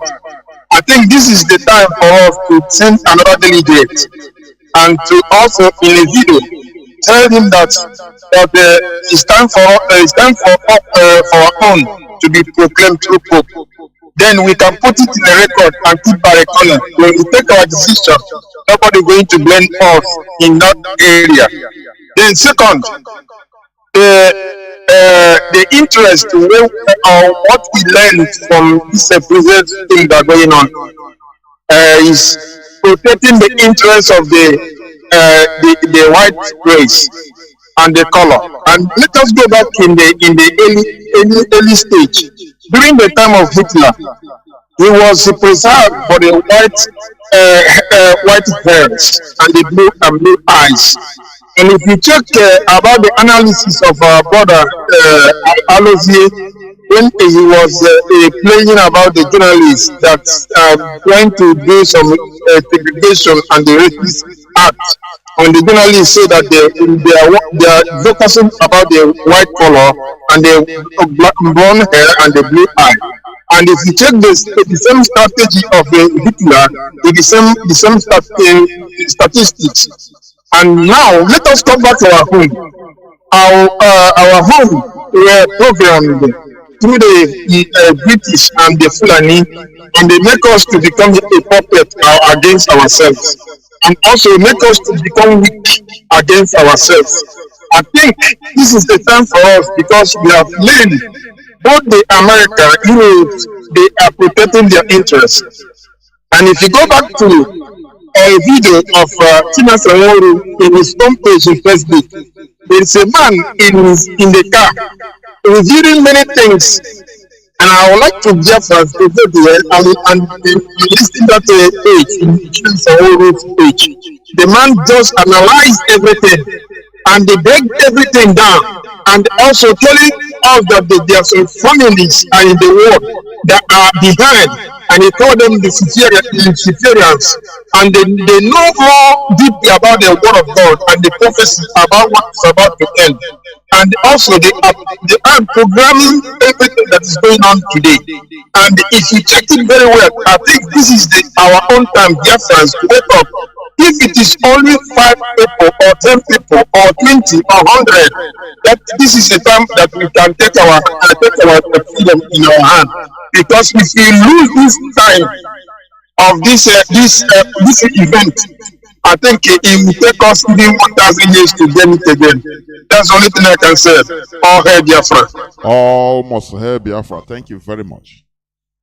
Caller on WhatsApp, please hold on. I'll come to you. You know what I want to say also? When we talk about Pope, not talking about our killings, how many, don't you see one time when one of us accosted Cardinal Arinze, who is also eating and dining with Pope, about the killings, Biafra restoration and the killings in our land? Don't you hear what he said? He told the boy, he told the Wachineka, our comrade, that look, if you buy bicycle and the bully, is more than you, come and take your bicycle by force. Why are you going to go to collect the bicycle? Just continue, go back and beg and continue what you're doing. That is the mindset. The people that are suffering the thing, our people, when they don't care, when they care less, they don't care anything about their people. How do you want foreigners to even look? Do you know that if it's a concussion, for example, in the position of Cardinal Arinze, every time he will be pinching the Pope. Look at my people. Look at what is happening. Look at least as somebody that is close here. Look at our footballers. Have you ever seen any of them come, at least celebration of their goal? They open and say, stop killing Biafrans. Can you hear it? Because everybody is dodging not to be a scapegoat. Instead, let us be feeding from the crumbs and living like slaves. As this man I played his clip, begging always. Anything they can give us, let us. The lives of our people, first of all, our people don't care. I saw somebody sent me a post, a video in our law. So they are burying somebody alive. Yes, maybe committed one that he took a chieftaincy title that is not supposed to be, and they warn him this and that. But does it justify somebody being buried alive in our law? And you see this thing that happened. Oh, Chineke kwena ihe ọjọọ. Chineke kwena ihe ọjọọ. Arrow. Why not excommunicate the person? Why not even arrest and imprison him? Why commit this horrible crime in our land? I say our people, we know how to be wicked to ourselves. Because of the way they have pushed us. We are very good people, but the way Nigeria programmed us, Britain programmed us through Nigeria. I made the analysis, the analogy of slaves. The master will take some as house niggers, those that will be cooking for the master. At least, sometimes they eat from the master's crumb, the remaining. They don't want to miss that opportunity. They become more wicked. They punish, they fail the niggers more than the master. It doesn't mean that naturally they are wicked, no. But it is the situation. Because if they don't do it, they will be victims from the masters. Sometimes they want to kill the slave. The house niggers will want to slaughter the slave. It's the master that will start making peace. Sorry, don't do it. The same way they are doing in our land.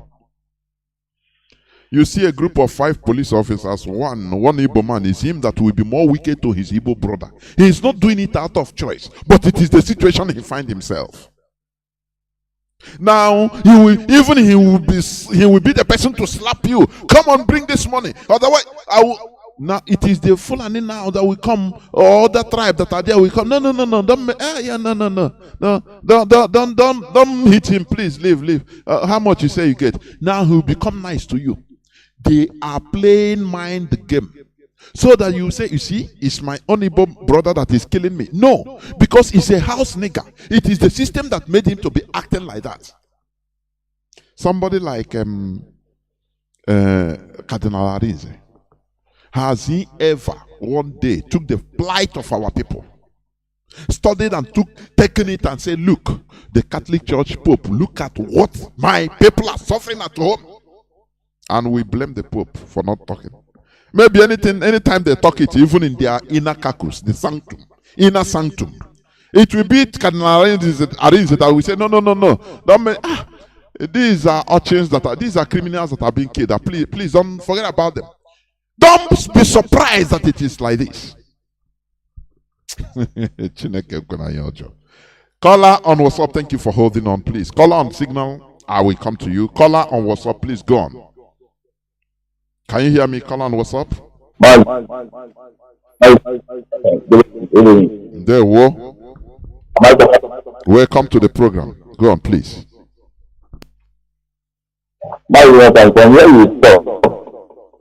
But I am very first of all, ask himself, what have his people done for him? We are wicked in all around.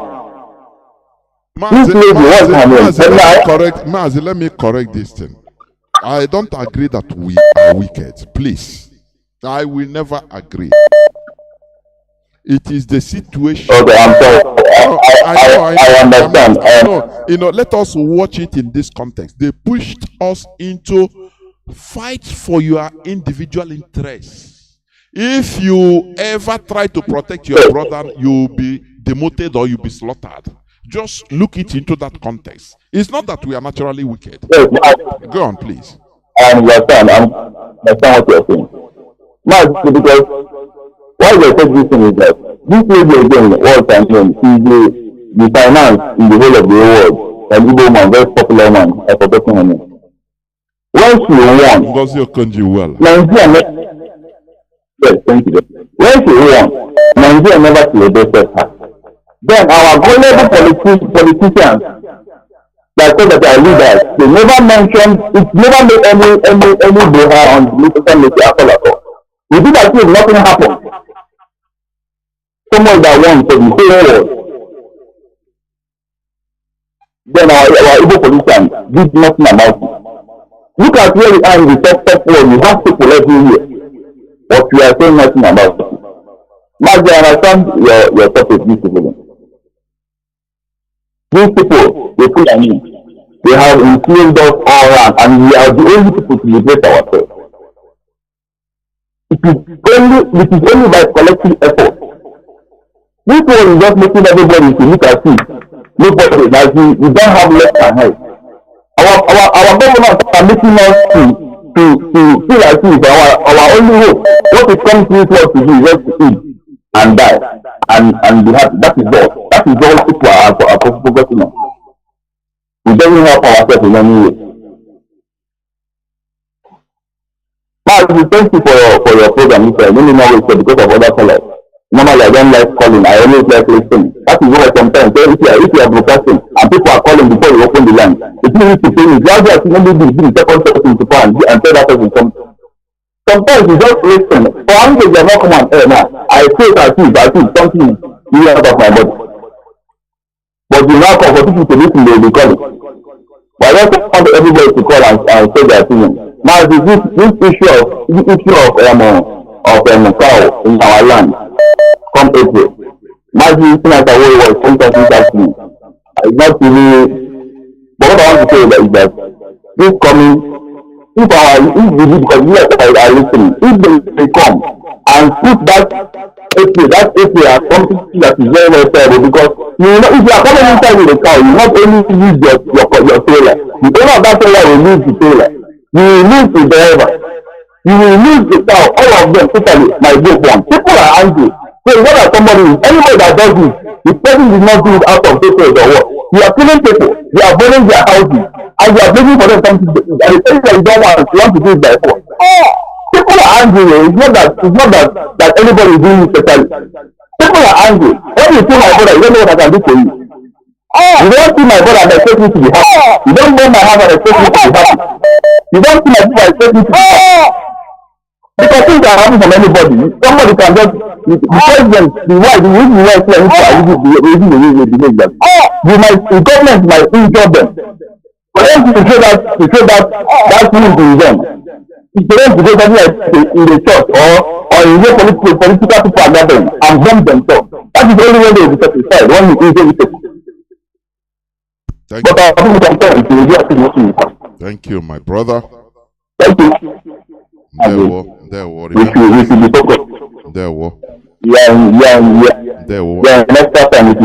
Of course. And say hi to your baby that wants to speak. There were. Caller on signal. Welcome to the program. Can you hear me? Caller on signal. I can hear you. There were. Welcome to the program. Good evening, sir. Mazi Johnathan. There were. Go on. Good evening, fellow Biafrans and lovers of Africa.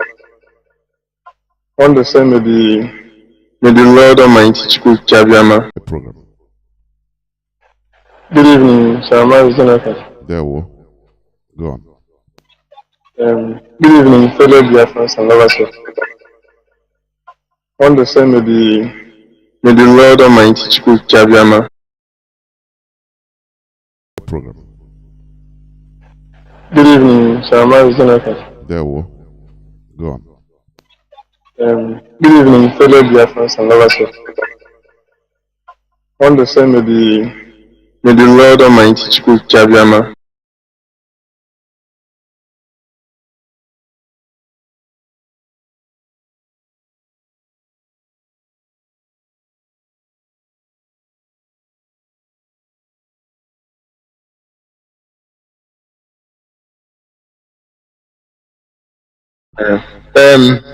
Again, concerning the topic this evening, honestly, we need to learn from history or from what happened to others, so as not to allow it to happen to us. Because you talked about many things this evening. Honestly, okay, I want to first of all thank Mazi Johnathan and his team. They are really, because we are enjoying the radio in Biafra land, more precisely. So it has been restored. May God bless them. May God bless all those that contributed to the restoration of the radio. May God bless them, you say. So, concerning your program this evening, sir. Our people, so many of our people are not hitting the matter. I don't know what some of us really think, because there are many of us that are in positions that matter. But I keep wondering, why can't they use those positions to agitate or to speak for the plight of the Biafrans, the less privileged ones? Because I know that we are trying. We are doing our best because we are IPAB. Over this, there are these people who are in big positions, like Ngozi Okonjo-Iweala's of this world. There are many of them, international places, but they can't see them even to tweet, stop the genocide in Biafra land, even to tweet, stop the killing in Igbo land. Yeah, but you cannot see it. But I had one time that when the UN General Conference or General meeting was held in New York last year, that Amina Mohammed was the one blocking any question coming from the press of they should address the issue of Biafra on Nnamdi Kanu Boho. They will not allow the press to ask such questions. And one of the press persons said that Amina Mohammed was the person blocking those things. And you see that? Can you see that in the Fulanis, they know how to use their position to protect their interest. Have you seen it now? That I think she's a Fulani woman. She is in the position, and she is using it to do their own what she feels that will help her own tribe. But our own people, they will be in a high position, but you hardly see them even mentioning about Biafra, Igbo, the marginalized people. They just reach there and claim that everything is alright. That's not good. We need to change, but we must continue because honestly, I must tell you that all these things that you are saying, it is entering, it is spreading, coupled with all this radio now that has been restored. Our people, most of our people, most of them are beginning to see that Nigeria is not for us, honestly, because there are many things have happened to us to show us that we do not actually belong to this country. So, thank you so much, sir, for your program this evening. Contribute. May God bless them, and may God bless our viewers. They are doing wonders. Thank you, sir. There were, remember. There were. Thank you, Mazi Johnathan. There were. Sorry, I don't know her praise already. Caller on WhatsApp, please welcome to the program. I don't know what is happening to the direct line. Caller on WhatsApp, can you go on, please? Are you there? Yeah, I hear you, my big brother Mazi Johnathan. My name is Mazi AGK. Mazi Johnathan, I thank you so much. I will thank you in one way and apologize to you in one way. You remember the last time I called you and I asked you about our leader, which you helped me that very day, Mazi. I cannot sleep, but immediately I speak with you, I sleep perfectly that night. And then, Mazi, let me move straight to your submission today. Privately, right?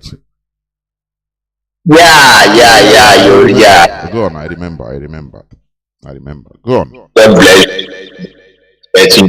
Mazi, let me go to your topic today. Hypocrisy in the world. Mazi, you will see there is difference between a human being in this world is in three categories. Woman with white hair and blue eye, and the woman with black hair and black eye, and those that with not black hair, black skin, black eye, they are not human. You see hypocrisy in this, because this thing happened, Mazi. It exposed many things. They are not talking about COVID again. The whole social tech media is now on Ukraine and Russia, which there is no war going on there. If there is war, Mazi, that thing they are showing, they can't even have that kind of time to show those things. But in Africa, even what happened in Biafra land is more than million times in what is happening in Ukraine. But no way, everything, man. If not this, our guideline, our leader gave to us, move to trade, Mazi. They can never report anything about Biafra even a night. Mazi, come to Cardinal Arenze. Let me bring you to one issue. You remember Paul massacre? That our 30th May Paul massacre. Cardinal Arenze is in Nigeria, and he had everything that happened. You know, this man, he have not even one day talk about Jew Christian. Mostly, let me show you, in Africa, Biafra land is most majority of Christian in Africa. But Mazi, do you know these people take a blind eye away from it? Imagine the man you paid his script, begging a small Fulani boy to give him his food. Mazi, if this thing is in North, Mazi, they will start killing our people immediately that same day. But Mazi, but what I want to in my submission is Biafra is coming, no shaking. We are winning this battle. We are winning this battle. This is my contribution today, Mazi, and I thank you for that day. And I also appreciate HODs. All hail Biafra. All must hail Biafra. Thank you very much, my brother, and remain blessed. Caller on. Oh my goodness me! I want to pick. Do I have caller on signal? No. Or it's off. I want to pick a caller. Caller on WhatsApp, please hold on. I want to pick a call from direct line first. Let me see. Call on direct line because I can't keep them waiting. That's why.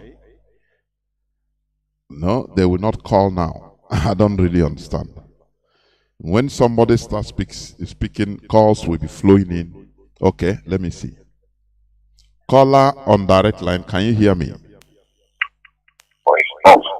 Caller on direct line, are you there?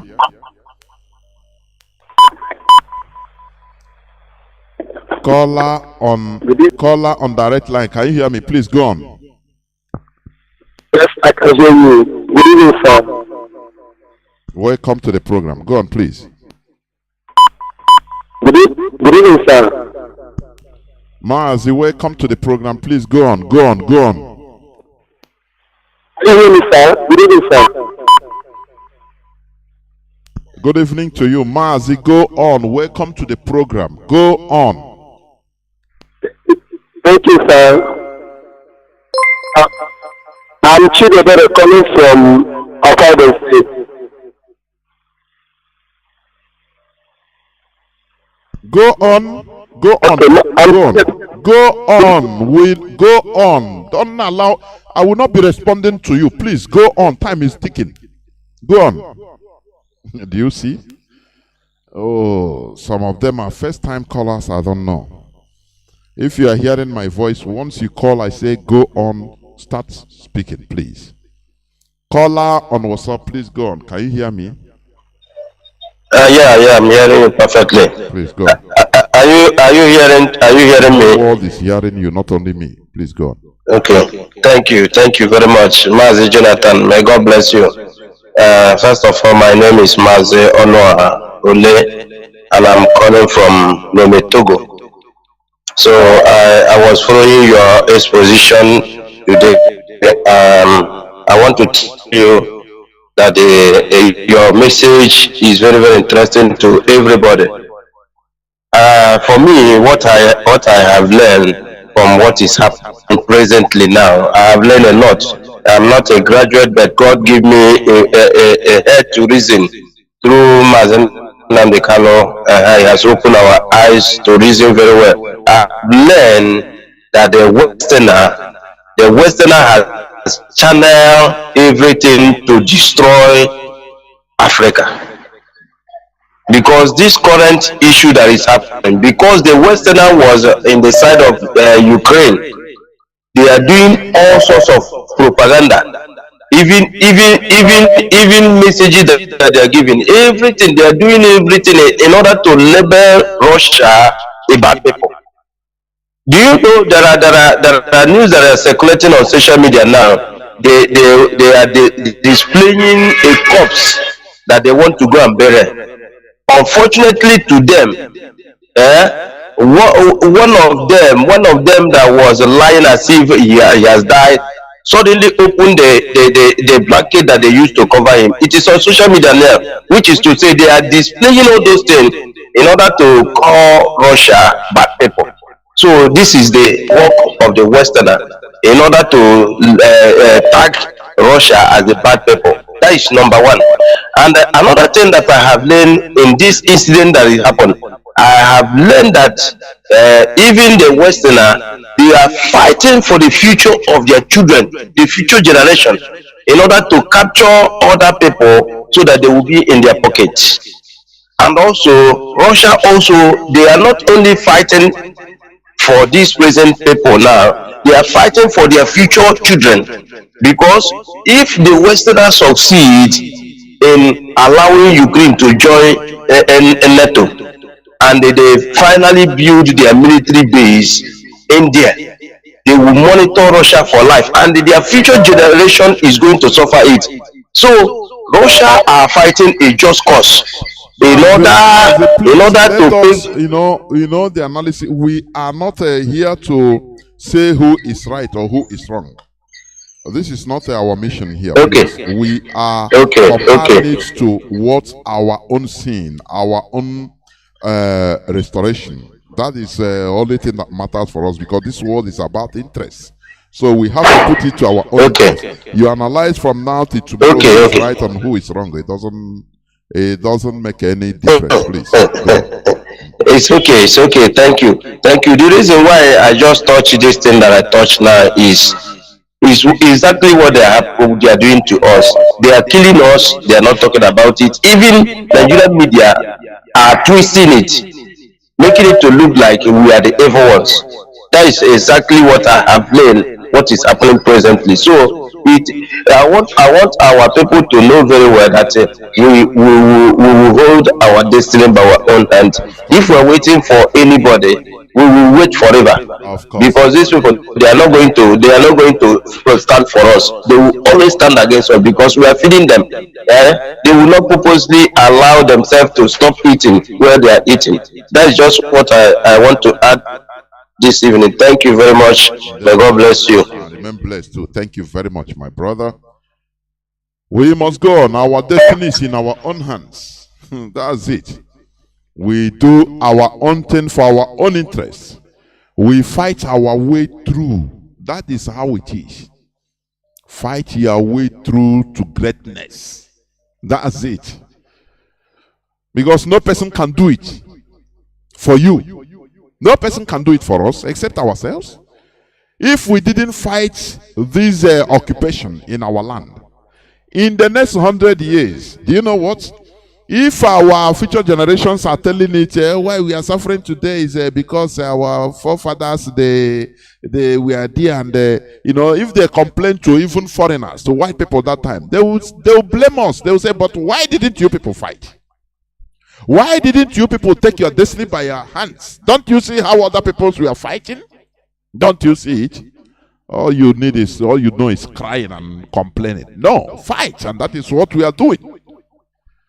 Caller on signal, welcome to the program. Can you hear me? Please hold on. Please hold on. Please let me take this call on direct line. Please. Caller on direct line, can you hear me? Caller on direct line, can you hear me? Caller on direct line. I can hear you, sir. Please, hello. Please stop. I'm calling from Germany. Stop listening to your device. Talk to me directly through the phone, please. Go on. I'm calling from Germany. My name is Victor from Igodo.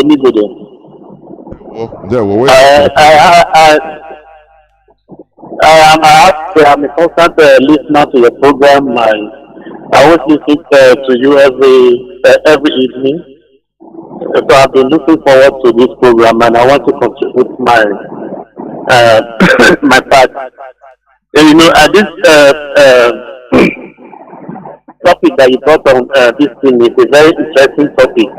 And one thing I also want to caution every Biafran is that we should try and stay neutral and try and take what will benefit us from this crisis that is currently going on in Eastern Europe. You understand? That is it, my brother, and that is our stand. We should not be more Catholic than the Pope. We should learn only, and that's it. Go on. Yeah. And another thing that we should also take from this, because one thing that pains me most when I look at our people back home, you see one Fulani, then every attacking our people, everybody will be saying blood of Jesus, blood of Jesus. So, okay, let's look at the Ukraine people right now. Vitaly Klitschko and the brother. All of them are in Ukraine right now. And this other guy, Alexander Yusuf, that the one that won against Joshua, he relocated from the west. He went back to Ukraine. They are all going to fight. You understand? And the president and every other political office holder in Ukraine, they are all in Ukraine, ready to die for their children and their grandchildren. They are fighting for one. So we should. That is what I believe that we should take from this. And all those people that are always calling and bringing religion into it and saying and quoting from the Bible. These people, they are the people that brought the Bible to us. Have you ever seen any of their leaders quote any scripture? You understand? Something that is not, you cannot use something that is not spiritual to fight natural things. That is something that we should take from this. If we are going to get our freedom or we are going to liberate ourselves, we should take that we should learn how to die for the ideology that we believe in. And nobody is coming from anywhere. We should not call on any and nobody is going to do it for us. We have to do it for ourselves. That's just what I want to contribute, and I have to thank you for everything you've been doing. You are doing very wonderful. Thank you. Thank you very much, my brother. Thank you. And remain blessed. We must continue. I have a caller that has been here on WhatsApp. I'm sorry. Let me check, please, to know who comes first. Caller on signal. Caller on signal. Can you hear me? You have been here for 11 minutes, almost. Go on, please. Caller on signal. Mazi Johnathan, good evening to you. Welcome to the program. Thank you very much. And good evening to you, Biafrans all over the world. My name is Onyedikachi Joseph Ejase, and I am from Ifite, Urumba province, Biafra land.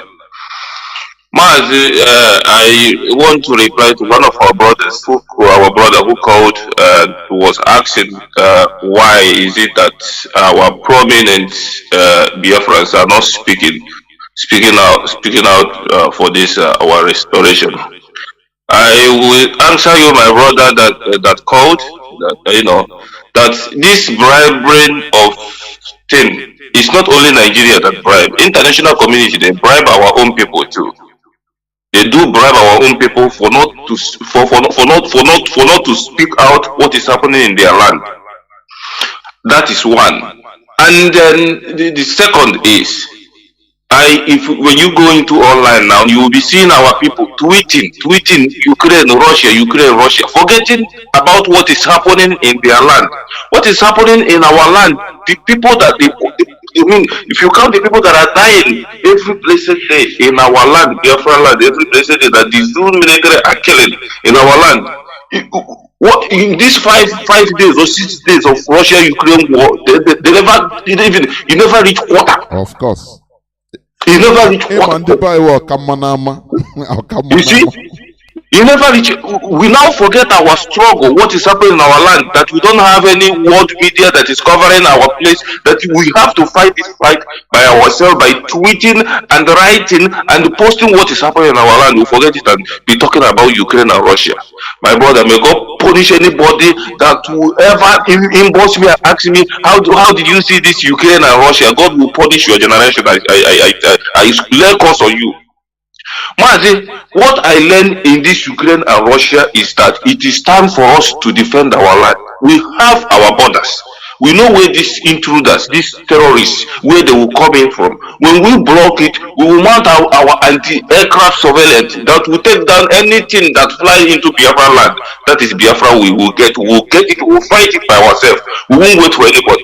And we will not wait for all these people that they are calling our governor. We don't have governors in our land. What we have is Fulani terrorists in our land. These people are not Biafrans. They are Fulanis. Mazi, may God bless you. We must defend our land. Look at what is happening. They come to your house, they kill the whole family and put the house on fire. Yeah? And we've been complaining international community. Mazi, I'm saying it categorically that international community are the ones, even they are against us. They are against us. They know what is their hand is in everything that is happening in our land today. Because they mark us, they want to kill us all. They don't want to hear anything about Biafra or Igbo. Mazi, may God bless you. It is time for us to defend our land and take over our land ourselves and live inside our Biafra land. Of course, that is it. That's it. There, thank you very much. We must take the bull by the horn and take back our destiny, fight our way out. That's the only thing. The people you call international community, they don't care whether you are dead or alive. It is only when you start doing something by your own, that is when they will come and say, what is happening? You know, our leader said it. If you continue complaining, nothing. The more they wish that all of us perish, so that we leave the land will be barren. They can go there and take over everything there. I mean, the so-called international community. But when we start disturbing, when we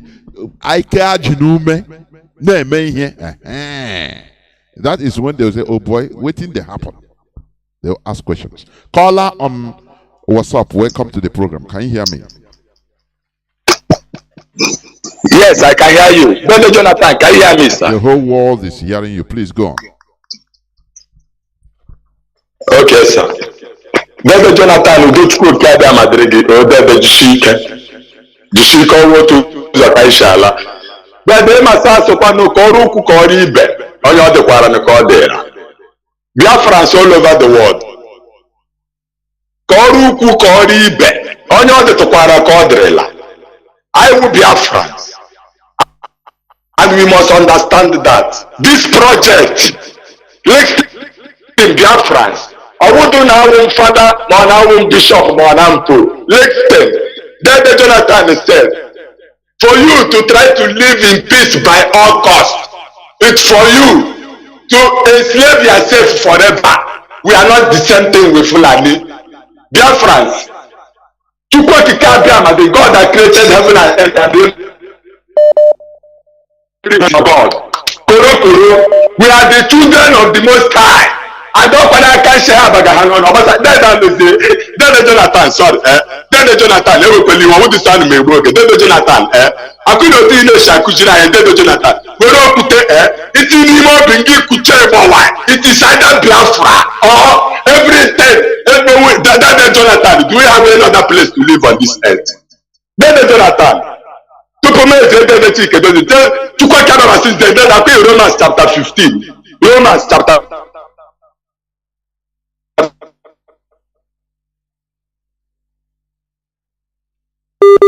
Mazi. I hear Jesus Christ. First, and this is why this platform is established. Then the thing to quote Canada go say dead. I saw Kunagera when I Canada who be dead or under oath that the Kanu must be released or every Biafra on this planet Earth will cease.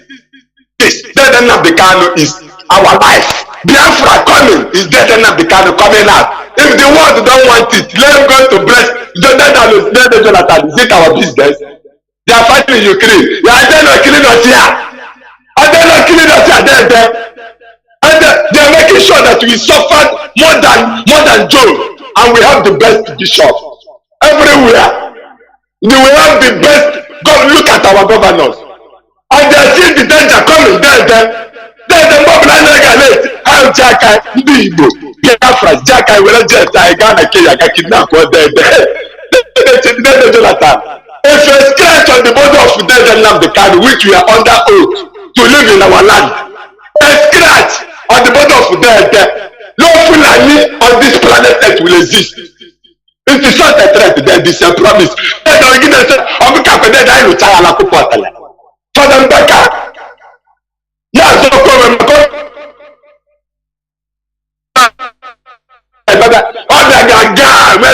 are online for life. Then the chicken does to go care of a sin to call John chapter 5 from verse 1 to end, and the first John chapter 2 from verse 1 to end. Then the chicken does the Kanu is our Jesus Christ.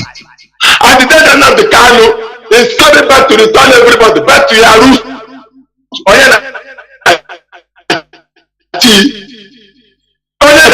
nwa ọsọ ọnwa enwude nwere efu nwa mpụ dede ọnwa onye nwe nwete trọfọ na ogu na-efu Chukwu okike abịa Chineke nke eluigwe odogwu ike oke ebube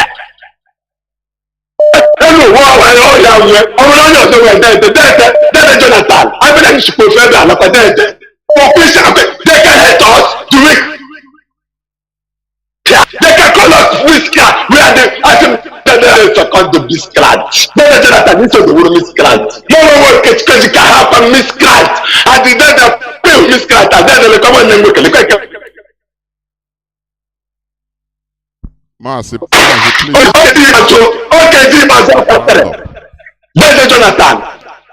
Dede Jonathan, Kampusinga, Obi Egwuregwu apụọla, site ugbu a na-eru 8, maka agagara 8, aka 8, we are coming there, we are not shaking, ozi gị apụọla obibi, ga-etute mmadụ ọbụla n'elu ụwa nga, tupu na-eru 8, nwa gị ga-apụta uche nge ma uche mmadụ, ma onye ukwu ma onye nta, eze ọma awa, ma onye ukwu ma onye nta, ala nyirikwa ehu, n'eke, n'orie, n'afọ, na nkwụ, ya. Almost here, Biafra. Thank you very much. We are gradually inching closer towards the end of this program. We must continue in what we are doing. Caller on signal. Welcome to the program. Can you hear me? Caller. Hello, good evening. Signal. Welcome to the program. Please go on. Hello, good evening, Mazi Johnathan. Welcome to the program. Go on, please. God bless you. God bless you, Mazi Johnathan. I pray that the love and the protection of the Most High Elohim be upon all that are making their best efforts to ensure that we restore our land. Thank you so much for the lecture you've given this evening. Personally, I have learned a lot, and this is something that we need to keep echoing to our people, especially those who think maybe they have money, they are swimming in affluence and all that. I have learned from what is going on between Russia and Ukraine that resistance is core to the preservation of one's life, and that is especially on the Ukrainian side.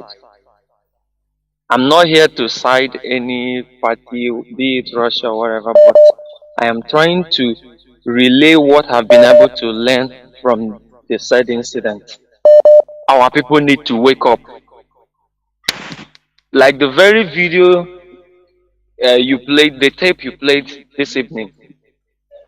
The first time I watched that very tape, I just laughed over it. It gets me mad. Like, how could people, even though we have no men over there,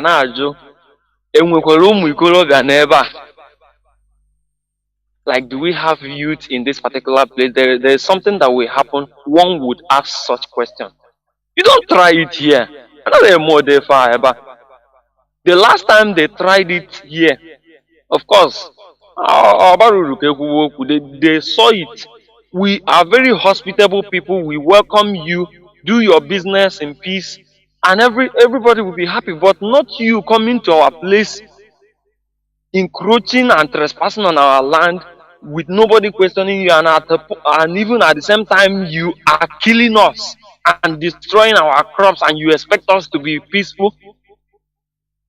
Of course, one thing they understand is violence. I've been able to take record of many things that have been happening, especially the killings. They started killing, as far as this very movement IPOB is concerned.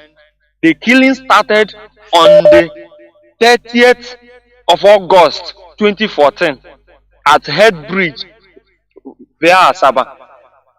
where they gunned down 3 people. If you take what has been happening, the level of killing till now, it is nothing to that what is happening in Ukraine today.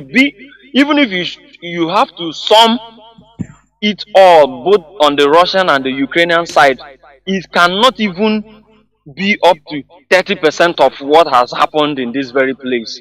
We've lost so many souls. They killed so many of us there in Aba. I was live present during Python dance there in Aba. I know what I passed through. So many of them, they would kill them, use one substance on them in order to prevent any autopsy or whatever that could be found out in or how they died.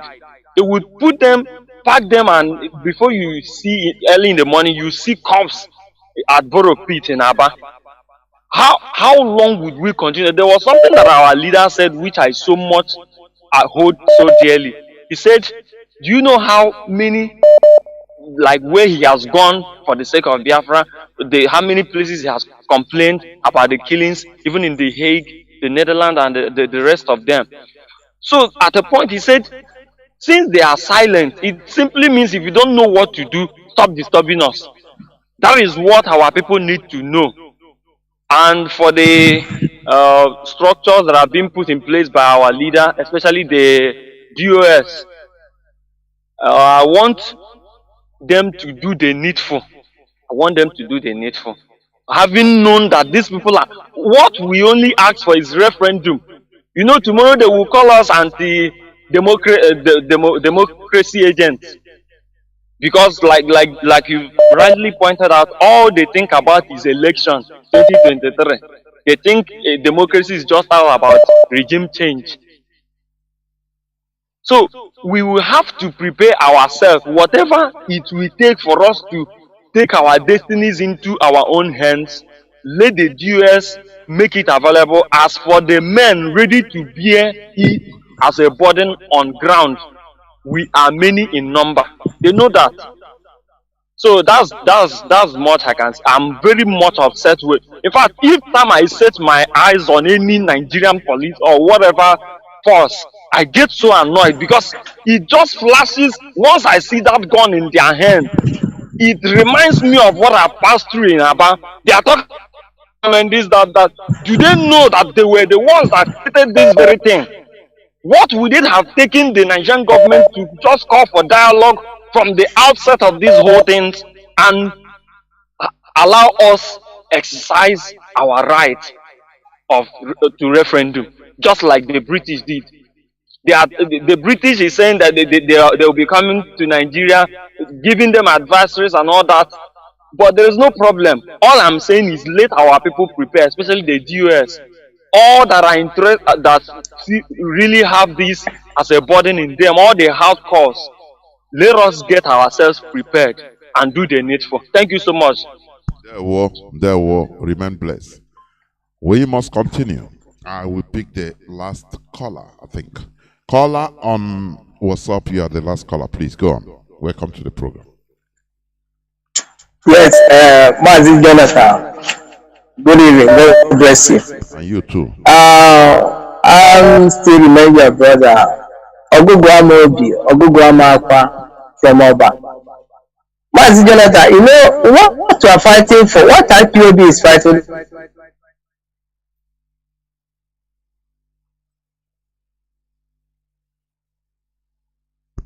Mazi, are you still there? What is happening? Can you hear me? I don't know. Let me pick another call. You can call back. Caller on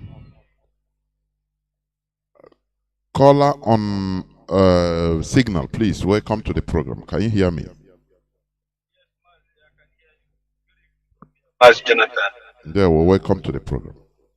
My beloved brother, Machuko Kabiam, I bless you, take care of you, continue to give you wisdom and understanding, that anytime you mount on this hallowed platform, you will speak so powerful and so bravely that our people will hear and begin to do the needful.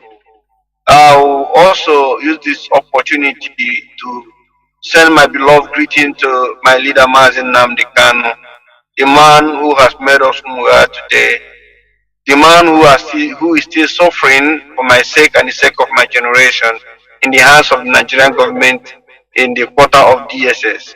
Chukwokika Biama, I ask you for you to make wonders, release him unconditionally, destroy his enemy before they come close to him, and give us victory by restoring Biafra for us. This is my prayer, and so shall it be in the name of Chukwokika Biama. He said. Mazi, fellow Biafrans, my name is Mazi Akas. I'm calling from Austria, and by the special grace of God Almighty, I am the IPOB Austria National PRO. Mazi Johnathan, there is something you said before concerning Cardinal Arinze. I laughed and I pinched myself. Mazi, do you know that it was this man that did what is called confirmation? He was the one that did Iwakanisi on this my head before he left to finally from Biafra land to Italy. Mazi, do you know that this man know exactly what is happening to our people, but he refused not to say anything about it? Just as he said, even if there is a call for it, even if this Pope want to say, leave this man might even tell them not to do anything about it, that the people they are killing is just the people that want to cause problem. I tell you honestly speaking, just for him to shut down people who will say something about this freedom that we are fighting for, because I cannot see how this elderly man who saw what happened to us during the time of Biafra war, who saw how these people killed our people, stark innocent children, they died for over 5 million died. This man he survived the war. I thought such a man in this rank of office in Rome will be the first person to narrate the story of Biafra to his mates that are working with him in that. They will begin to say something about Biafra, but this man said no. Upon all the money we are generating from Biafra land, sending to Rome every blessed year, Cardinal Arinze refused to speak about Biafra. Even when one of our brothers interviewed him, look at what a whole elderly man is saying. Mazi, I'm telling you honestly speaking, our people somehow, I don't know how I'm going to say it, but I thank Mazi Kanu that he has woken up the lions. It doesn't matter what these elderly criminals are doing in our midst. It doesn't matter what they do. Biafra must come. We have made up our mind that it's either we get Biafra or we die getting Biafra. Because we can't continue to living a life of slavery, scavenging all over the world, while we have everything we need to survive in that our blessed land, Biafra. We are telling them, by the time they will see this hell that is coming, none of them will survive. They will beg and beg and beg. We can't forgive these people because they have killed enough. IPOB has been a sacrificial lamb right from the onset till today. They are still killing our people. The question is, how can we close our mouth? The people that are supposed to speak about this evil, they don't want to say it. And I want to congratulate Kanayo for taking the boldness to speak that what they are doing to Mazi Kanu is wrong. This man committed no crime. I want to use it also as a point of contact to other celebrities. Why are you afraid? Because this thing you are hiding not to speak, and then it will come to your table. Maybe you lose one of your daughter, or one of your son, or one of even your family. You don't know, because these people that they if you don't speak, kill you. So better you speak. That the world will hear your voice. And we are asking everybody living in Biafra land, please, our people, wake up. Wake up. Defend yourself. Don't allow these people coming to your home. After killing you, they open your houses. Let us form a vigilante group that will be monitoring these criminals when they are coming into our land. Along the roads.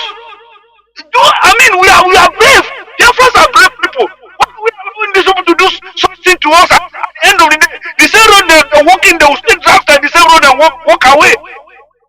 Let us watch these people so that they will not also people that they are killing has blood and water in their body. Enough of this killing in Biafra land. People should not distract us with this war between Ukraine. We know that war is not good, but nobody should try to take off our direction in what we are suffering in Biafra land. Let us wake up in our slumber and begin to do the needful. Mazi, thank you so much. May you for giving me this opportunity to watch again. Thank you, Mazi. Remain blessed. We must go on. We must continue. Please, normally I shouldn't pick this call, but I give you 2 minutes, please. I'm on the verge of closing. Caller on WhatsApp. Go on, please. 2 minutes. Hello, good evening, Mazi Johnathan. There, well, welcome to the program. My name is Ike. I'm calling you from Ogun State. Go on, please. Go on. Mazi Johnathan, I've been calling you many times now, asking you that I want to join IPOB family in Lagos, but you never replied to me. Okay. Really? Yes. Okay. You never respond. Okay. I've sent you a message. Okay, I will check the message after I close, please, and I will try to reply you. Okay. No problem, sir. Okay, thank you. About your submission this night. This Cardinal Rinze, I watched one of his videos one certain time that he's pursuing some IPOB member protesting in Italy. He's asking them, what do you want me to tell the Pope? What do you want me to tell the Pope? As if he's not an Igbo man, that he hates his people. He don't want to fight for his people. Our people is very wicked. We are the one wickeding ourselves. I don't know why our people is so heartless like this. Even you see some of our people fighting each other, fighting ourselves. Whenever you mention IPOB where they are, they will be attacking you. Even in Lagos and Ogun State here, some of us, we are still fighting ourselves against IPOB or against Biafra. I'm wondering what is wrong with even what is even wrong with our people, especially our Igbo brothers. I don't know, our people brain is Thank you very much. Good night. Thank you very much. We must continue. And we have finally come to the end of this program. But one thing I also want you to understand about the current events in Ukraine today. We are seeing how the people are making their efforts in order to repel their enemy. If you understand, in order to repel their enemy in any way, they are building what we call Molotov cocktail. You know what we have been advised. That thing works wonders. You think that there is only music. Look at how, just watch what they are doing. Building it on bottles. Scratching this rubber, this type of plastic, putting it into bottle and pouring fuel on it. Preparing it the way it should be. And giving it to their people, to their men, to even from upstairs you can throw it. These are simple things that that could work wonders. Our leader have been soliciting, we have been soliciting many things. Because we have the right to exist. People, if our enemies, if people come to kill us, we should defend ourselves. You shouldn't be there calling, oh, dear S, can you give me order to defend myself? Is that not arrant stupidity? That is arrant stupidity. As a human being, you have the right to defend yourself. If you are pushed to tight corner, you defend yourself. That is the natural law. So don't blame anybody. You understand? For your stupidity. Even if you are going down, you go down at least with any of them. That is how it should be. But being peaceful always, oh, we want to be peaceful, we are this and that, oh, at all costs. Any person that occupies one little position, he will maintain it to the detriment of others. That is how Nigeria have put us. What we are seeing today is, we should learn not to be on this side or on the other side. We know the truth, no matter the shenanigan, no matter the media onslaught. Because in this world, I see that might is right. He who has a propaganda machine. After all, sometimes I don't blame them anyway because they worked hard for this. They worked hard for this. Do you think it's easy to spread their language, English and French, all over the world?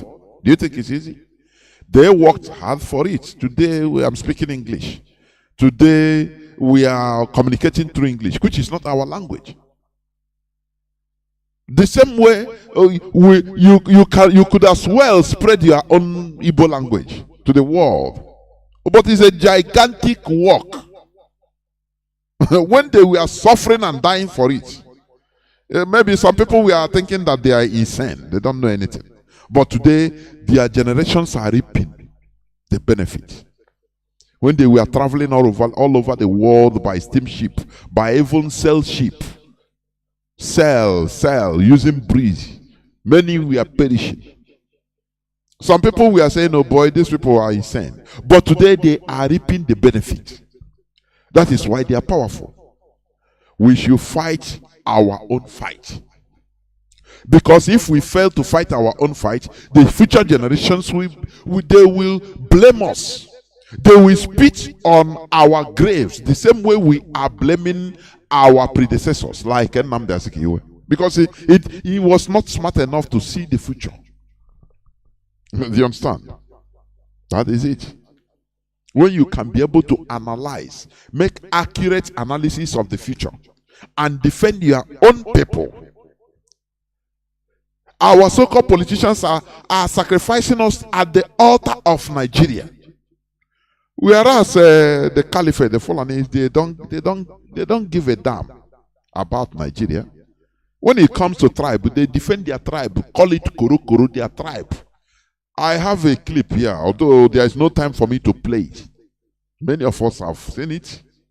It's an old clip, I think later last year, where Bala Mohammed from Bauchi State Governor is defending the Fulani headsmen for carrying gun. He don't care. He said they are Fulani, they have the right to carry gun to defend themselves. Defend themselves against who? What is the work of the police?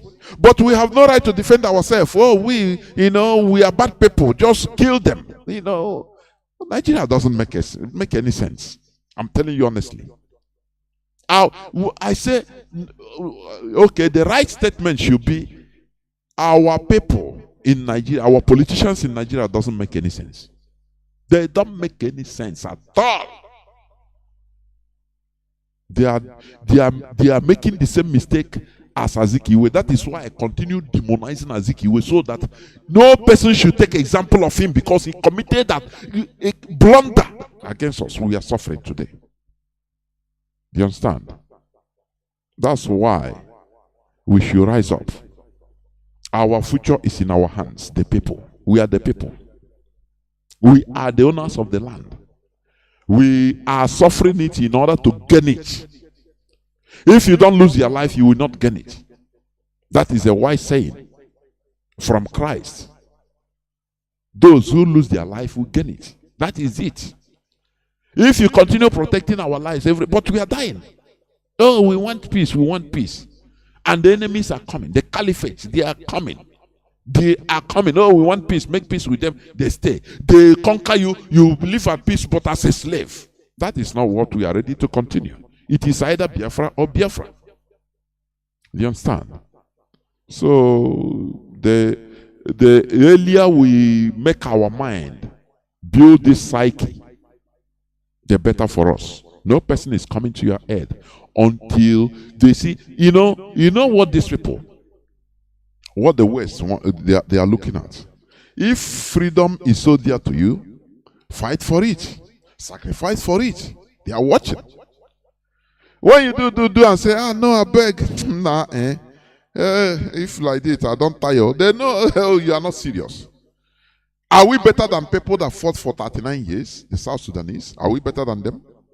Are we better than them? In what way? We are better than them. Not fighting for 1 day, 1 year, and run and go and lie down, run out. Oh, we are defeated. No, we continue until we wear them down. That is how it is done. Because freedom is freedom. Once we get it, it is freedom forever. We build our country the way we want it. Not order from Abuja. You want to build a road that passes your father's compound. The road, you have the money. With your own money, you bring a caterpillar and grader. They will come and arrest you. You have to pay fine for even tampering it. They will tell you it's a federal road. Leave it like that. What is more than slavery? What is more than slavery? Is slavery more than that? I'm asking. The clip I played, you come out in your farm, everything is destroyed, and you want to talk, they kill you. Are you not? It's the same slavery. It's the same. You go to that, they say, I go to police, I say, I beg, we cannot enter. You come out to maybe apply for a job that you merit, over merit above every other. They saw that your name is Okonko, they sideline you, they take a dummy because his name is Bello.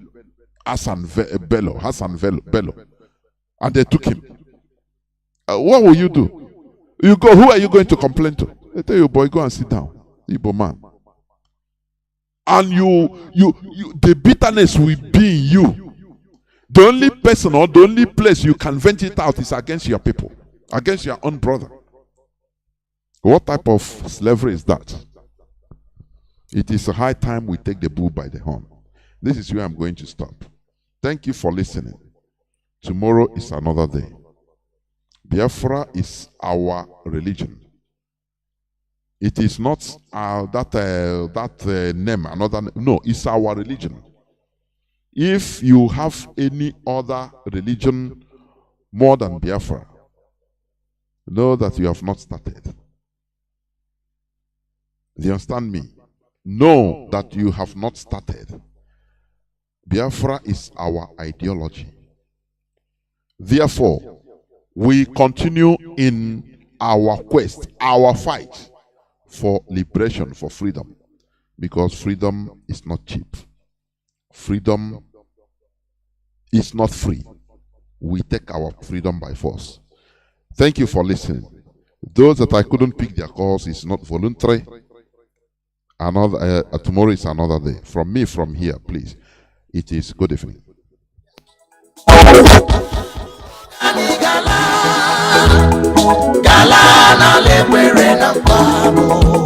Biafra, Biafra,